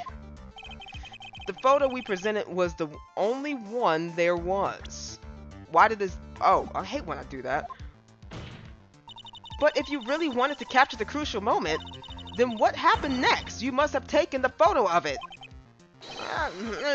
Doll!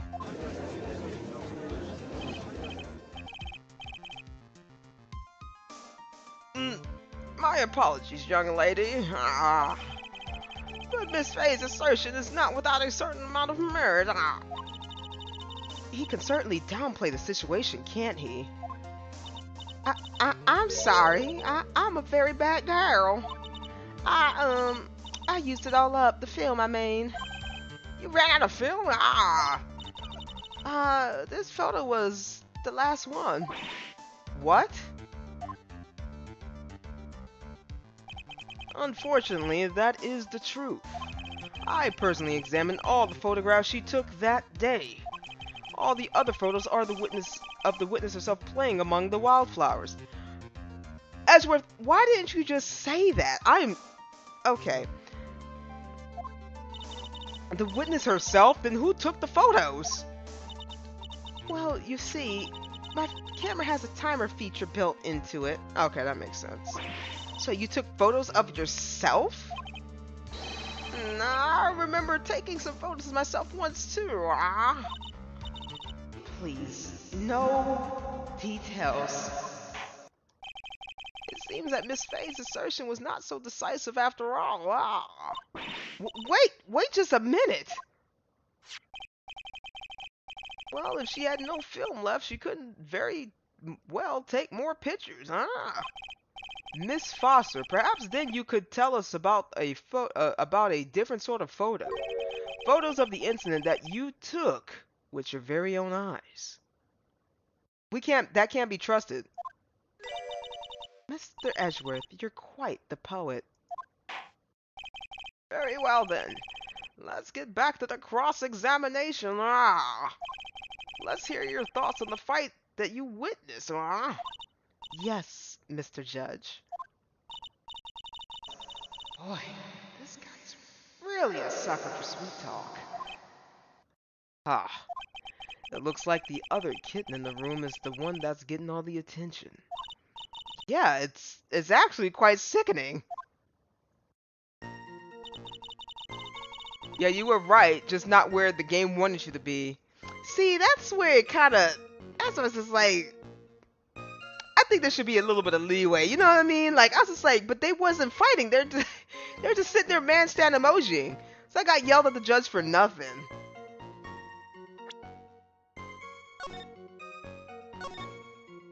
I'm gonna save it right here. I was using my camera to take some pictures of the wildflowers. Then I noticed there were two people standing up on the suspension bridge. Suddenly they just started fighting. The victim turned around and tried to run away, but she only got about 10 yards before she was stabbed in the back.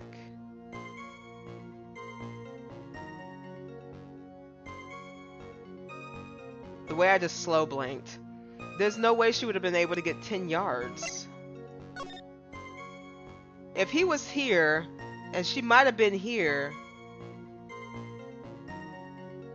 Okay.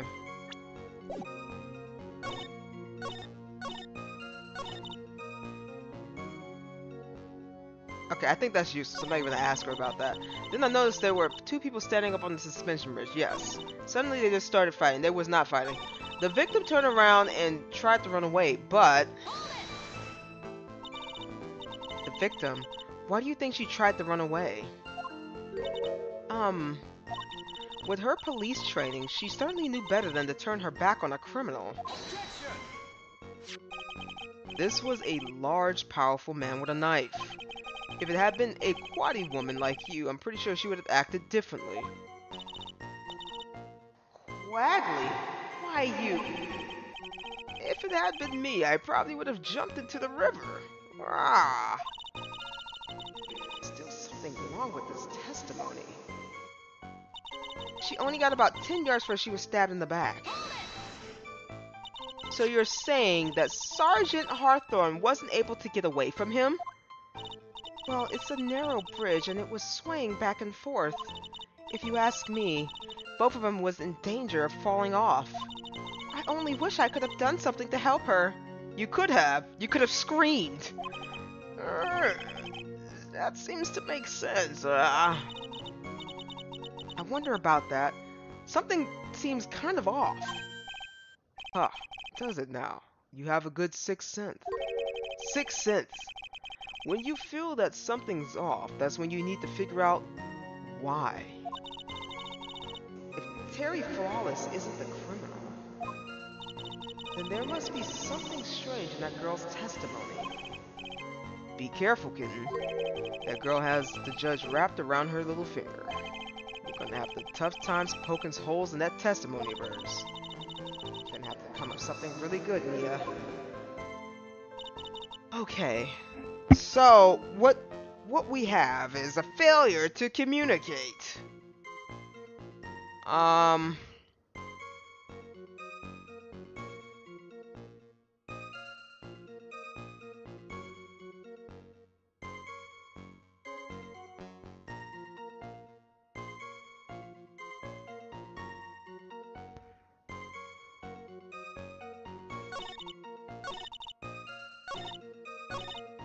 Yeah, there's no way she could have got 10 yards. I think I'm going to present this one.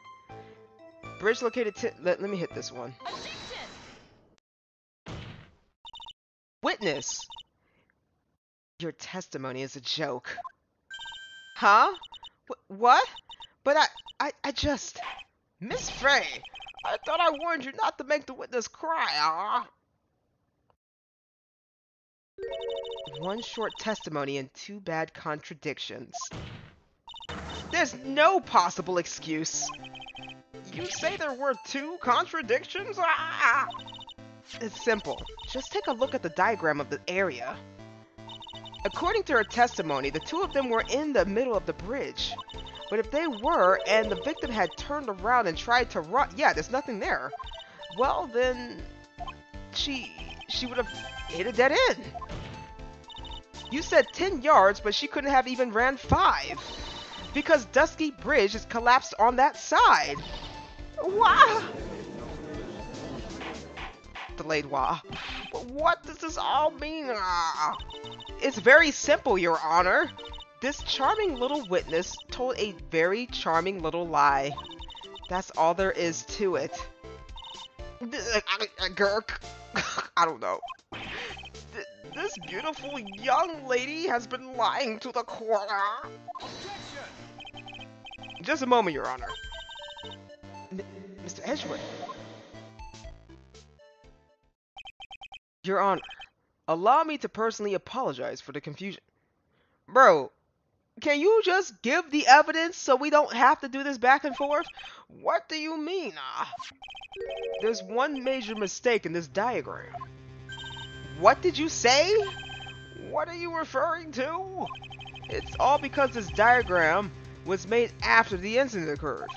It's a very old bridge. We couldn't find any official blueprints of it. So you're saying... I'm saying that even though this bridge is currently in disrepair, there's no evidence that can prove that the bridge was broken during the incident. That's ridiculous! You can't really tell the condition of the bridge from this photo. I apologize to the court for not being more clear when I presented the evidence.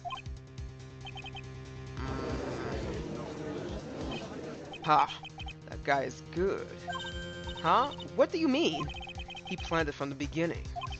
He's a genius, alright. The diagram of the bridge was his insurance policy. What? That coward! Well, Miss Faye, it seems you once again made a reckless accusation. I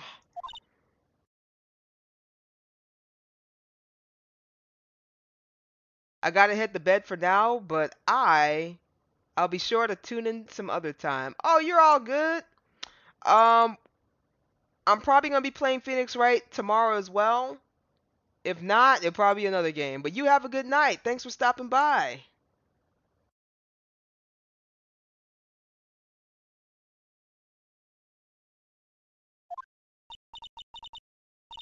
I'm so sorry. I should have been more careful of myself. No, it wasn't your fault at all. I hate this judge, man. Where's our old judge at? At least I got the clown on him a little bit. Have a nice night. Oh, you too, you too. I'm gonna try to get as far as I can on this case right here. Now then, shall we go on with the trial? I'd like to establish, once and for all, what it was that the witness actually saw. Indeed. Alright, young lady. May I ask you to please proceed with your testimony, But it's so hard to go on. Hey, Red, what's going on? Did we travel back in time? Why is the judge not so old now? That is not the judge. That is not our judge, Red. That is not our judge at all. I don't know who this man is. I have no idea who that is. That's definitely not our judge. This judge said more wilder things to this girl right here than the other judge probably ever had. We're all on your side, Miss Foster. There's no need to worry. Just tell us what you saw. Yes, sir. Witness testimony. How's it going, Red, by the way? It's been a little bit. How you been?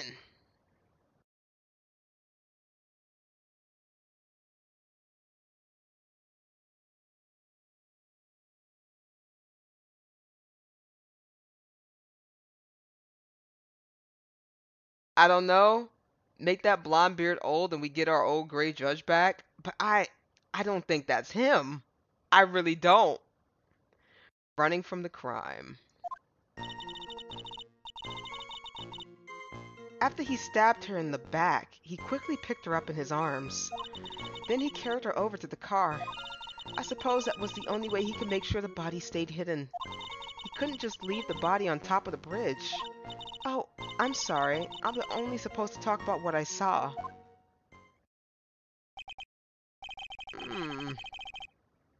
Witnessing such violence must have been very difficult.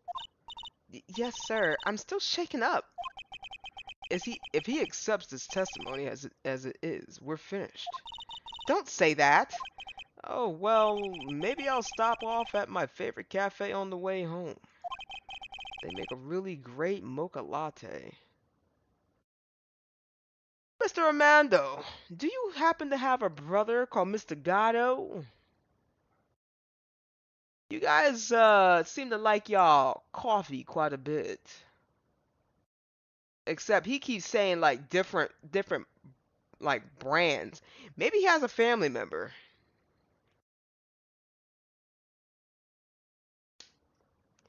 I was skipping your streams because I want to play Detroit and didn't want to spoil a single thing. Oh no, I understand, Red. I completely understand. It is a very, very fun game. 10 out of 10, recommend.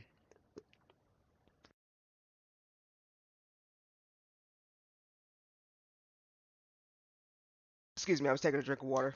10 out of 10, recommend.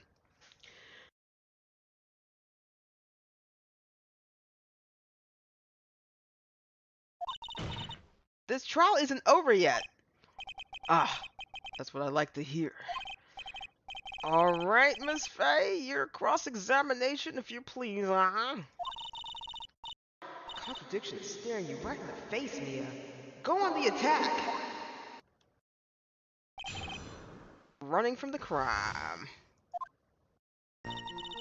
Oh, by the way, I think they said the crime scene cleaner, they're gonna come out with a couple of modes or something. So we'll be able to do some more cleaning. I believe that's what it said. Wiki says the blonde judge is the younger brother of the other one, so there's that. The younger brother of the judge? Well, that makes sense. Okay. I'm like, there's no way that's our judge. I won't accept it. After he stabbed her in the back. Are you saying that the victim didn't fall down on the bridge? Actually, maybe she... Of course she didn't fall down on the bridge! If she had fallen down, this photo wouldn't have made any sense. If that was the case, her coat would have been all muddy. Objection! If you don't mind, I was asking the witness. No need to be so rude. Well, young lady... Of course she didn't fall down. The man in the prison uniform grabbed her before she could. That don't sound right. Ha. We're one step too slow. And then what did the defendant do after that? Then he carried her over to the car. You personally witnessed that and you didn't do anything? Hey, Vika, what's going on? Yes? Did anything strange happen when he did that? Well, I don't know if you call it strange or not. But that's when the victim's scarf fell off. Worst rapper to ever spit on an open mic. Worst rapper to ever get on so many.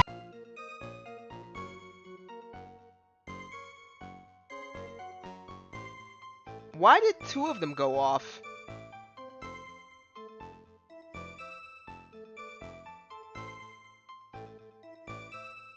Was that loud?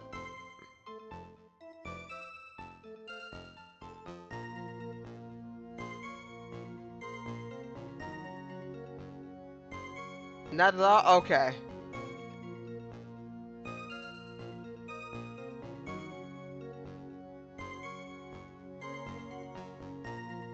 What is it? But that's when the victim's scar fell off. Thanks for the follow again, Vico.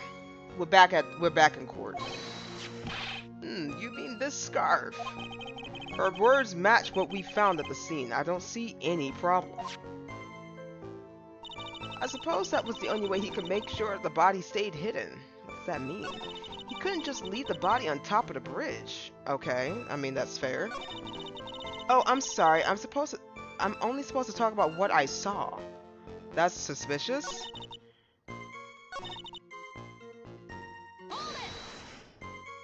You mean the defendant carried the body all by himself?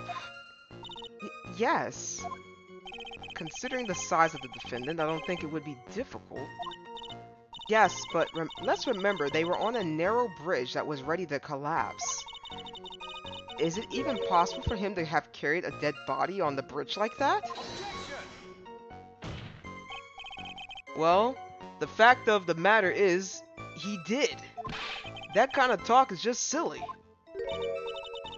Wow, why did he get so emotional all of a sudden?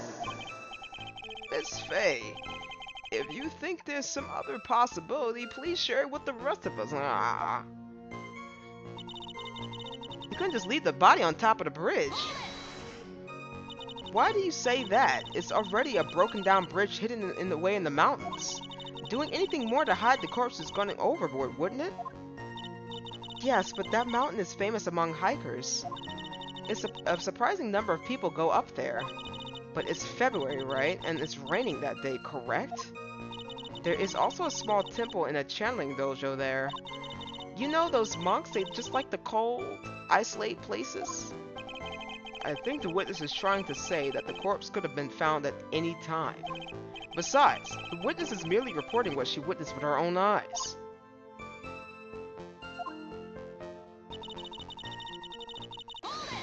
What does she mean by this? And you're absolutely certain that it was my client who was carrying the body? Well, he was wearing a prisoner's uniform, but as for his face... So you're saying you didn't get a clear look at his face, huh? Well, they were far away and it was raining as well. I thought I was only supposed to say exactly what I saw. Excellent, you're a remarkably honest young woman, ah. Something about this testimony is bothering you. What? Hey, kitten, have you ever put salt in your coffee? What? The actual F? No. Why would I? Why not? Huh? It may actually go better with coffee than sugar, right? Get out my face! Listen, my point is if you're not sure, you might as well add a ton of salt to it. It might bring out the rust in something, like a piece of evidence. He's right, Mia. Go present something. You've got nothing to lose. By the way, I wouldn't put salt in my coffee. The two don't go well, after all. Chapter...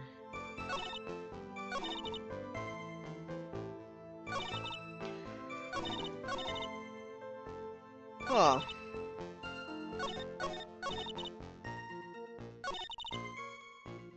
After he stabbed her, he quickly picked her up in his arms. Then he carried her over to the car. Do we have any other evidence? We don't. I suppose that was the only way they could make sure that the body stayed hidden. He couldn't just leave her the body on top of the bridge. But I mean, he could have just pushed her in the river and then called it a day. So I'm having a lot of issues trying to keep up with this.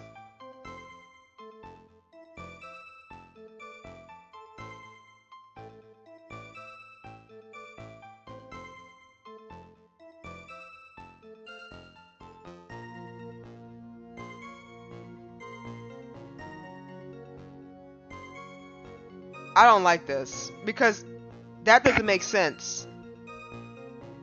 If he wanted to hide the body, he would have pushed it into the river.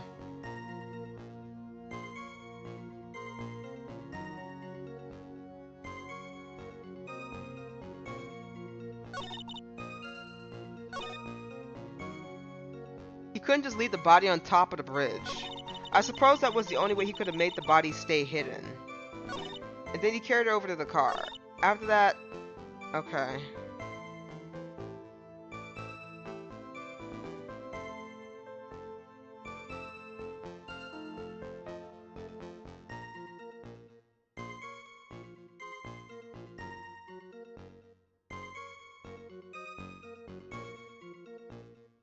That doesn't make any sense.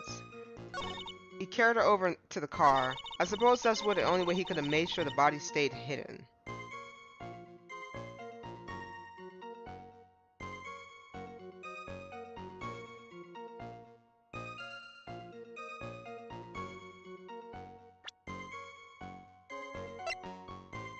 The bridge is located 40 feet above the river. If he wanted to hide the body, it would have been in the river.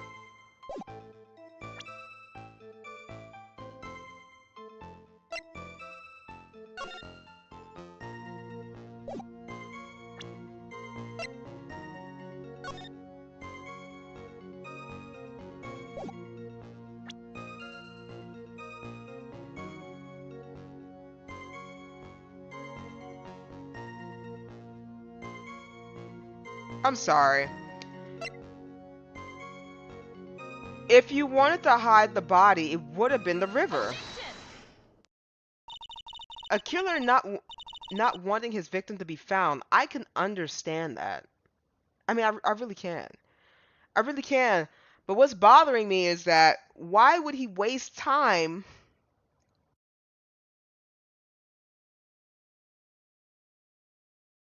to put the victim in the car when he was 40 feet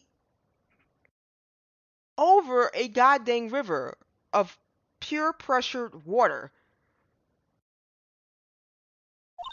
However, the idea of moving the body for that purpose is clearly odd.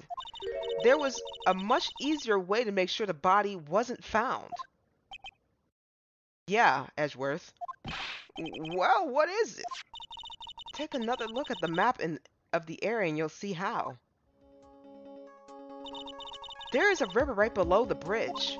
Earlier, Mr. Edgeworth pointed out something interesting about the river.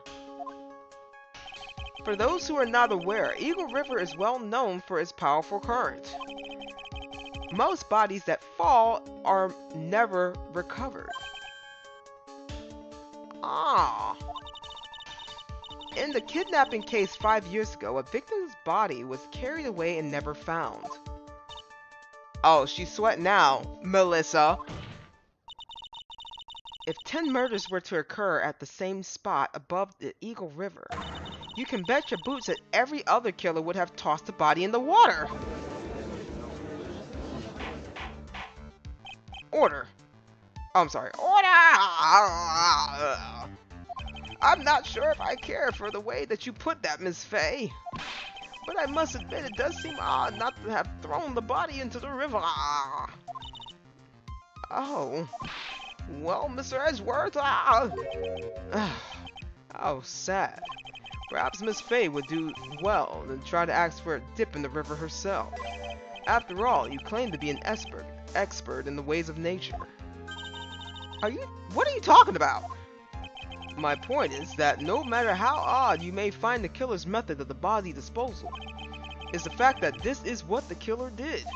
None of your arguments have anything to do with what the witness saw. Quite true. Miss Faye, it seems your assertion without merit after all. What the fudge is going? Objection!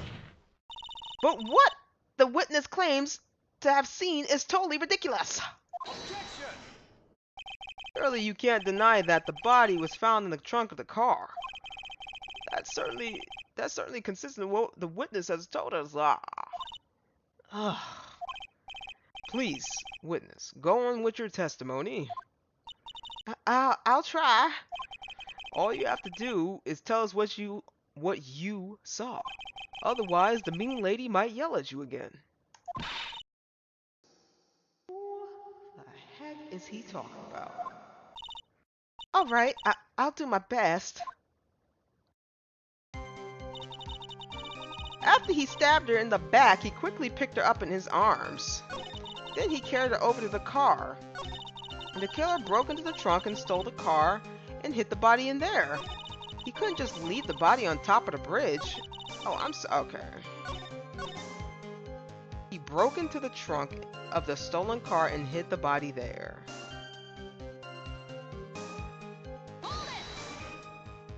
What did the man do then? Well, naturally, he got in the car and was about to flee. That's when I came to my senses. I said to myself, you have to call the police. And so that's when you called the police? You sure that you saw all that with your own eyes? Yes, I'm 100% certain.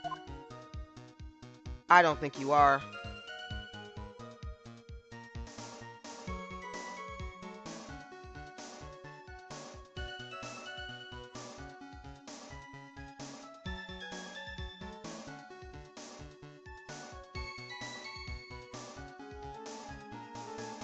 I don't think she is. He couldn't leave. Okay. Did she say that she saw the car before? But wait, she said that she was just messing with the flowers, right? She was taking pictures. She saw them. They were arguing. He pushed her, stabbed her in the back. But I don't think she ever said anything about a car.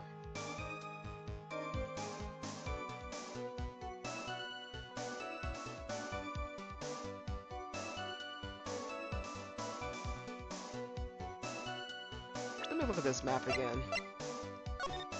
She said that she was here, right?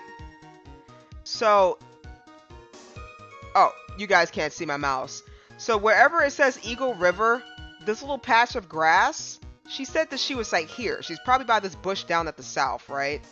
So she said there was a bunch of cliffs and rocks and whatnot, right? So she probably saw them right in the middle where the X is. The X in the middle of the river. She probably saw them there. But there was no way she would have been able to see the car if this cliff or this rock formation was blocking the view. I don't think.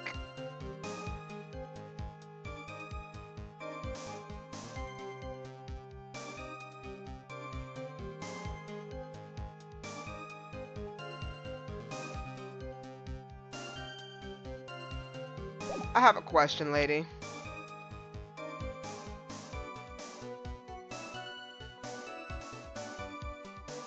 There's no way she would have been able to see that. Oh shoot. Can I present that? Objection! Well, Miss Foster, it looks like you've done it this time. Done what? Made a crucial mistake. A crucial mistake? Like what, Miss Faye? The killer broke into the trunk of the stolen car and hid the body there.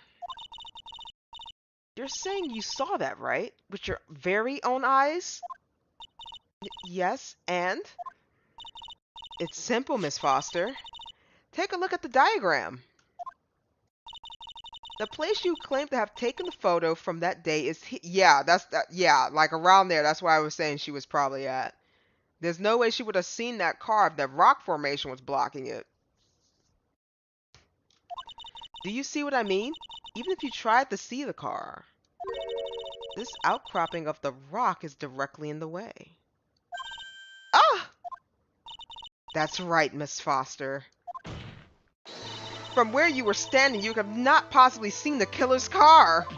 Ah! I admit the diagram shows a large outcropping of rock.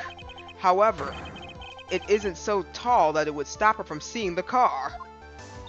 That's right. It's not high at all. I was able to see his car just fine.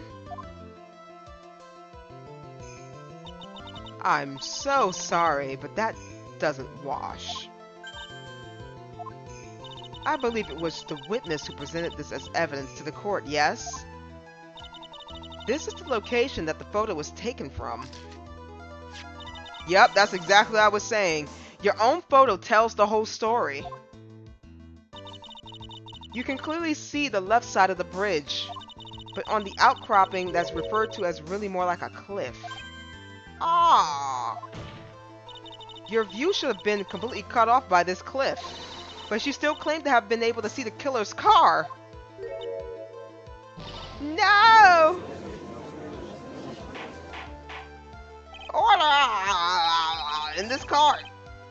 What is the meaning of all this ballyhoo?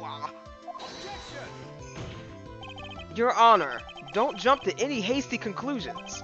The fact that the escapee fled in a stolen car was reported on the news.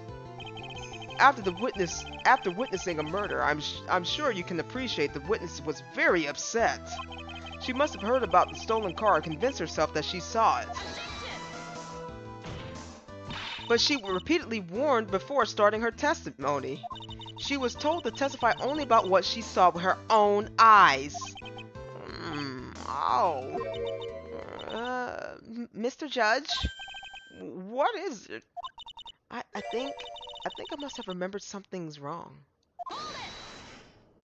Hey, wait a minute. You can't just say that. Miss Faye, no one on the face of the planet is perfect. Yes, indeed. Quite true. You know what they say.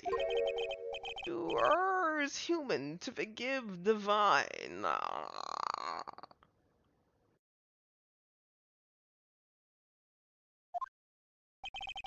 I'm inclined to give the benefit of the doubt to our witness here. What? That's not fair! Huh. Save the tears for later, kitten. Mr. Armando, don't look back until the trial's over. Now is the time to go forward. But that wasn't fair! Okay, kitten. You need to relax. Then you need to remember the other kitten's testimony. The killer broke into the trunk of the stolen car and hid the body there. So tell me, how does she know that? How does she know that he broke into the trunk? Aha! Well, Miss Foster, until you can explain how you knew that, you're going to have a lot of very suspicious people on this side of the courtroom. Well, witness. Well, I'm certain that he broke into the trunk because there were marks left on the trunk lid. I'm certain they were scratch marks from when he broke into it. What? Let me see that photo. It's true. He certainly looked like scratch marks from around the keyhole. It's obvious that this trunk has been broken open. Well, Miss Faye, are you satisfied? Judge is on her side. I can't make any mistakes from here. Okay, well, we can't make any mistakes from here, then we're gonna save.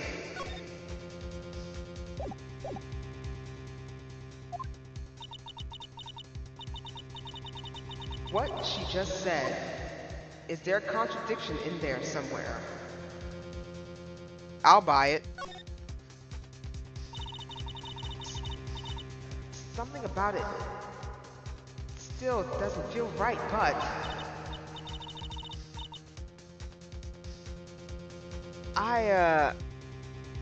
okay, I guess I'm satisfied, sort of. Oh, actually I'm not. I hope does this clear up any doubts? Indeed, I believe it has. Hey kid, this is no time to play around. Huh? Overlooking such a huge contradiction, what am I gonna do with you? Contradiction? So that wasn't my imagination after all? Very well, let's move on to the... just a minute. What is it now, Miss Faye? I got a problem with what the witness said. I appreciate if you didn't change your mind every 5 seconds. Hang in there, Mia. Melissa Foster, it looks like you finally betrayed yourself. What? You said you were in the field of taking photos of wildflowers. But even so, you knew about the scratches. The question is when? When did you get a chance to see those scratches? Yeah, when? And I didn't mean to hit I'll buy it. I thought she meant by I thought what she had meant was yes, there's a contradiction. That's what I thought she meant by I'll buy it. So that was I guess that was my mistake. Yikes. Finally. I finally got her. Huh. I'm getting pretty tired of waiting over here. Then perhaps it would be faster if Miss Faye explained herself. Your Honor, there's only one possible explanation. The reason the witness had seen the scratches was she put the corpse in herself, she happened to be passing by, she's the owner of the car. I think she might be the owner of the car, ain't no way.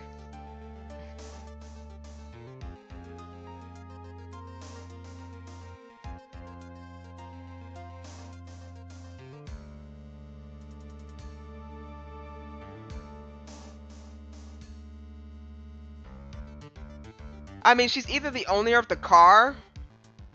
No, because no, that doesn't make any sense. Because why would she park the car that far away? She didn't happen to be passing by. I don't think so.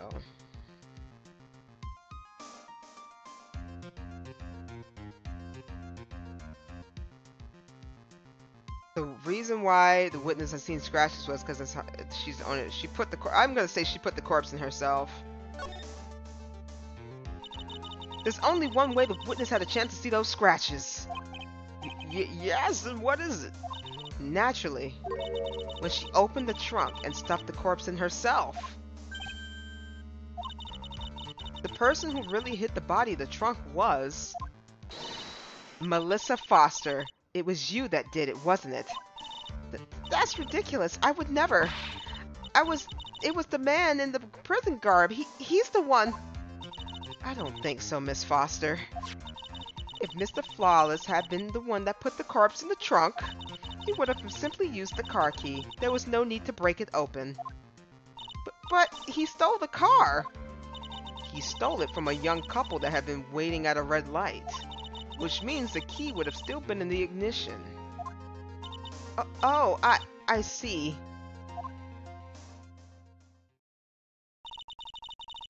Thank you for telling us about the scratches, Miss Foster. Without that, we would never have uncovered the truth. That it couldn't have been Mr. Flawless that put the body in the trunk. No! Preposterous to even suggest that the witness put the body in there. If that were true, then how do you explain the photo that she took? The corpse could have only been put in the trunk when the incident occurred. And we already know at that time she was taking photographs. Now's your chance, Mia. Finish this thing. On the contrary, I'm not so certain about that anymore, Mr. Edgeworth.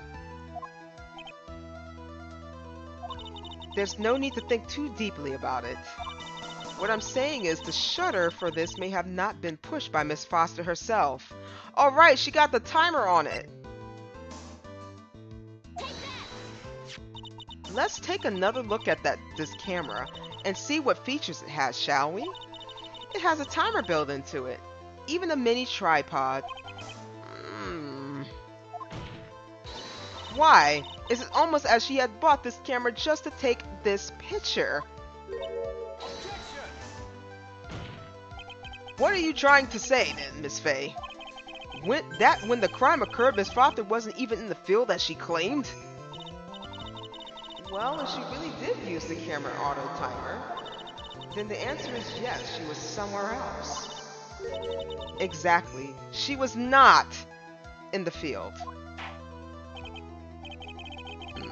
Would the defense please explain further? Listen, this is a crucial point. Where was Miss Foster when the incident occurred?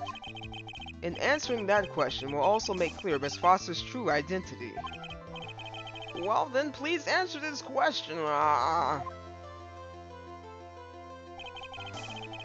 Where was Melissa Foster when the incident on the bridge occurred?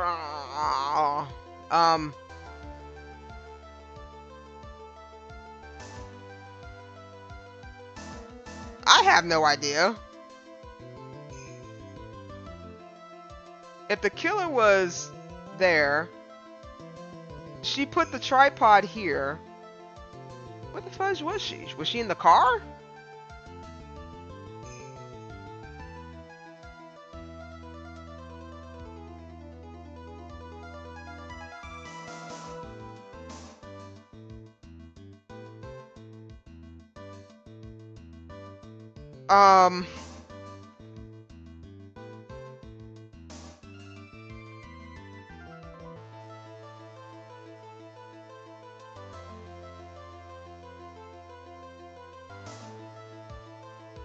Where was she when the incident took place? Okay, if there were scratches on the trunk, let's think about this. If there were scratches on the trunk,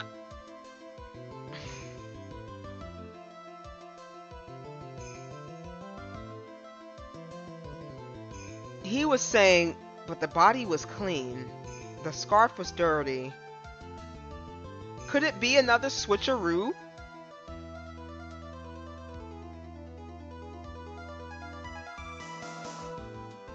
Could she have been... Yeah, because that doesn't make any sense. If he pushed her down and stabbed her in the back, The body would have been dirty. The fact that the body wasn't dirty is in the car. I think somebody might be getting set up again.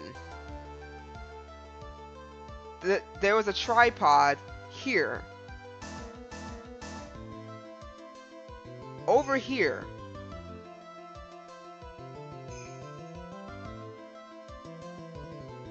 She wasn't there because she had the timer on it.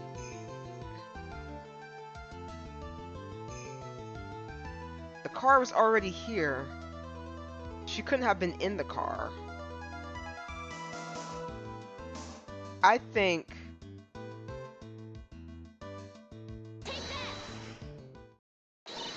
Naturally, the witness was right here. I don't know if that's right. But that's where the victim, Miss Hawthorne, was standing. Is that working?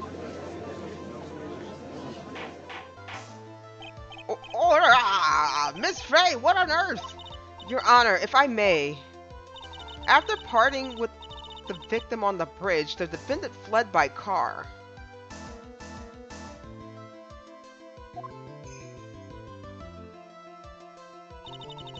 But this would have meant that there was no time to put the victim in the trunk. In other words, if someone put the body in the trunk, it could have only been before the defendant met the victim. How asinine. Of course Mr. Flawless met with the victim. The only person with the opportunity to put the victim in the trunk is the same man that killed her, Terry Flawless. You still don't understand, do you, Mr. Edgeworth? By the time the witness photo was taken, the victim was already dead. The person in the photo was not Valerie Hawthorne. What? I've never heard anything more ridiculous in my entire life. Then who exactly is the victim in this photo?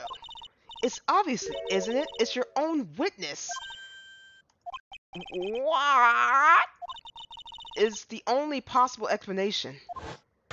The woman that Mr. Flawless met on the bridge that day was not Valerie Hawthorne. It was you, Melissa Foster. Me? Let's remember that it was raining and foggy on the mountain that day. Mr. Flawless himself believed the woman in front of him was Valerie Hawthorne. But the defendant knew Valerie Hawthorne very well. After all, she was the woman whose testimony helped get him convicted.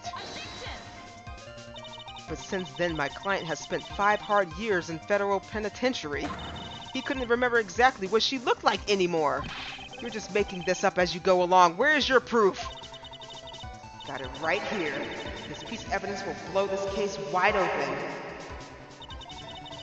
At the time of the incident, Mr. Flawless had forgotten what Valerie Hawthorne looked like.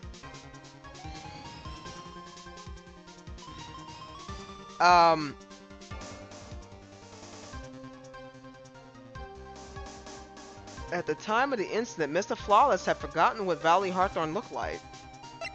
Oh God.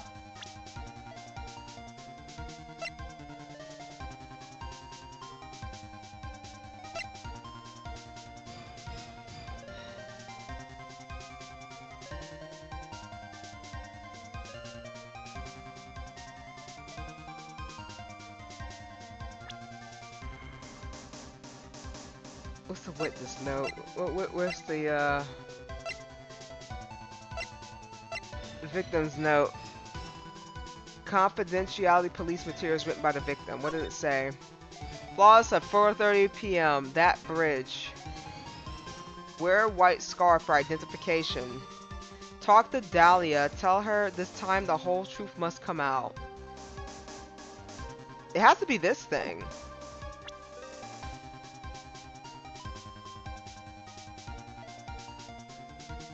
I'm gonna say this.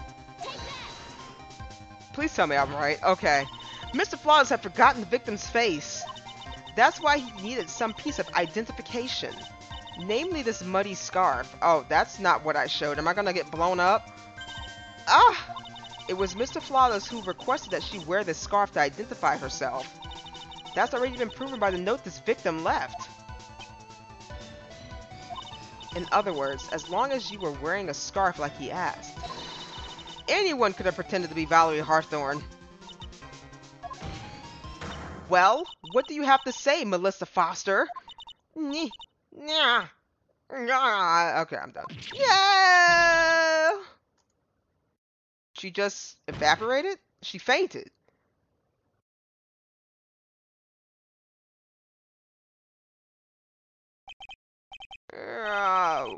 Where's Miss Foster? She's collecting herself in the lobby.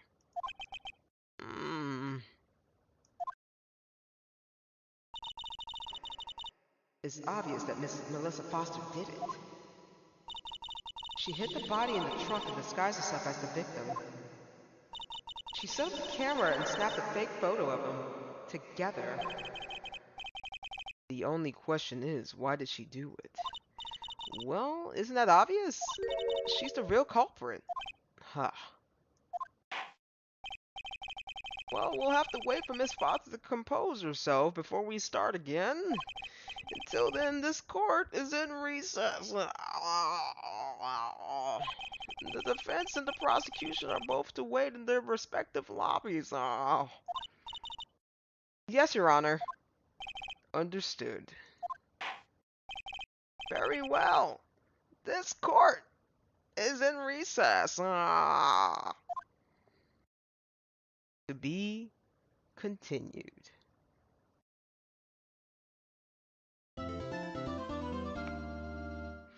Alright, guys. Very intense trial. So we'll be doing the trial part 2. I'm hoping tomorrow. If not, it'll be another game, one of the two. So, with that said, because I am feeling a little tired. I'm feeling a little tired. That's all we got for Phoenix Wright for today. We got about like 2 hours and 30-something minutes into it, so not bad. It looked like 30 minutes more and I would have hit the 3-hour mark, but that's okay. Sometimes it's alright to end a little early. We shall continue that adventure another time. So we might do it tomorrow. If not, it'll be another game. You know, same spiel, different day. Trying to see what else we could do. I'll try to think of something. October will be coming up pretty soon. So I will not be here in October. I'm going to try to get some things set up where we can at least have a just chatting if applicable. Unfortunately, you know, with the laptop that I got and crappy Wi-Fi service, I'm not really thinking it's gonna go my way, but we're gonna try. But if it doesn't work, my test hotel stream doesn't work sometime in October, then we will we'll just have to postpone it until 2 weeks until I come back. Anywho, if you guys liked anything, please like, follow, subscribe. You can do it while we live or offline. You know, it doesn't really matter. I appreciate all the support. I have not been working on any videos as of current. I've been running back and forth and busy and trying to kind of conduct a time schedule. So I think I'm going to actually try to take some days off to make some actual videos because I haven't done that in a while. I'll try to figure out what days is working. I'm just trying to get through all the adjustments so far. So I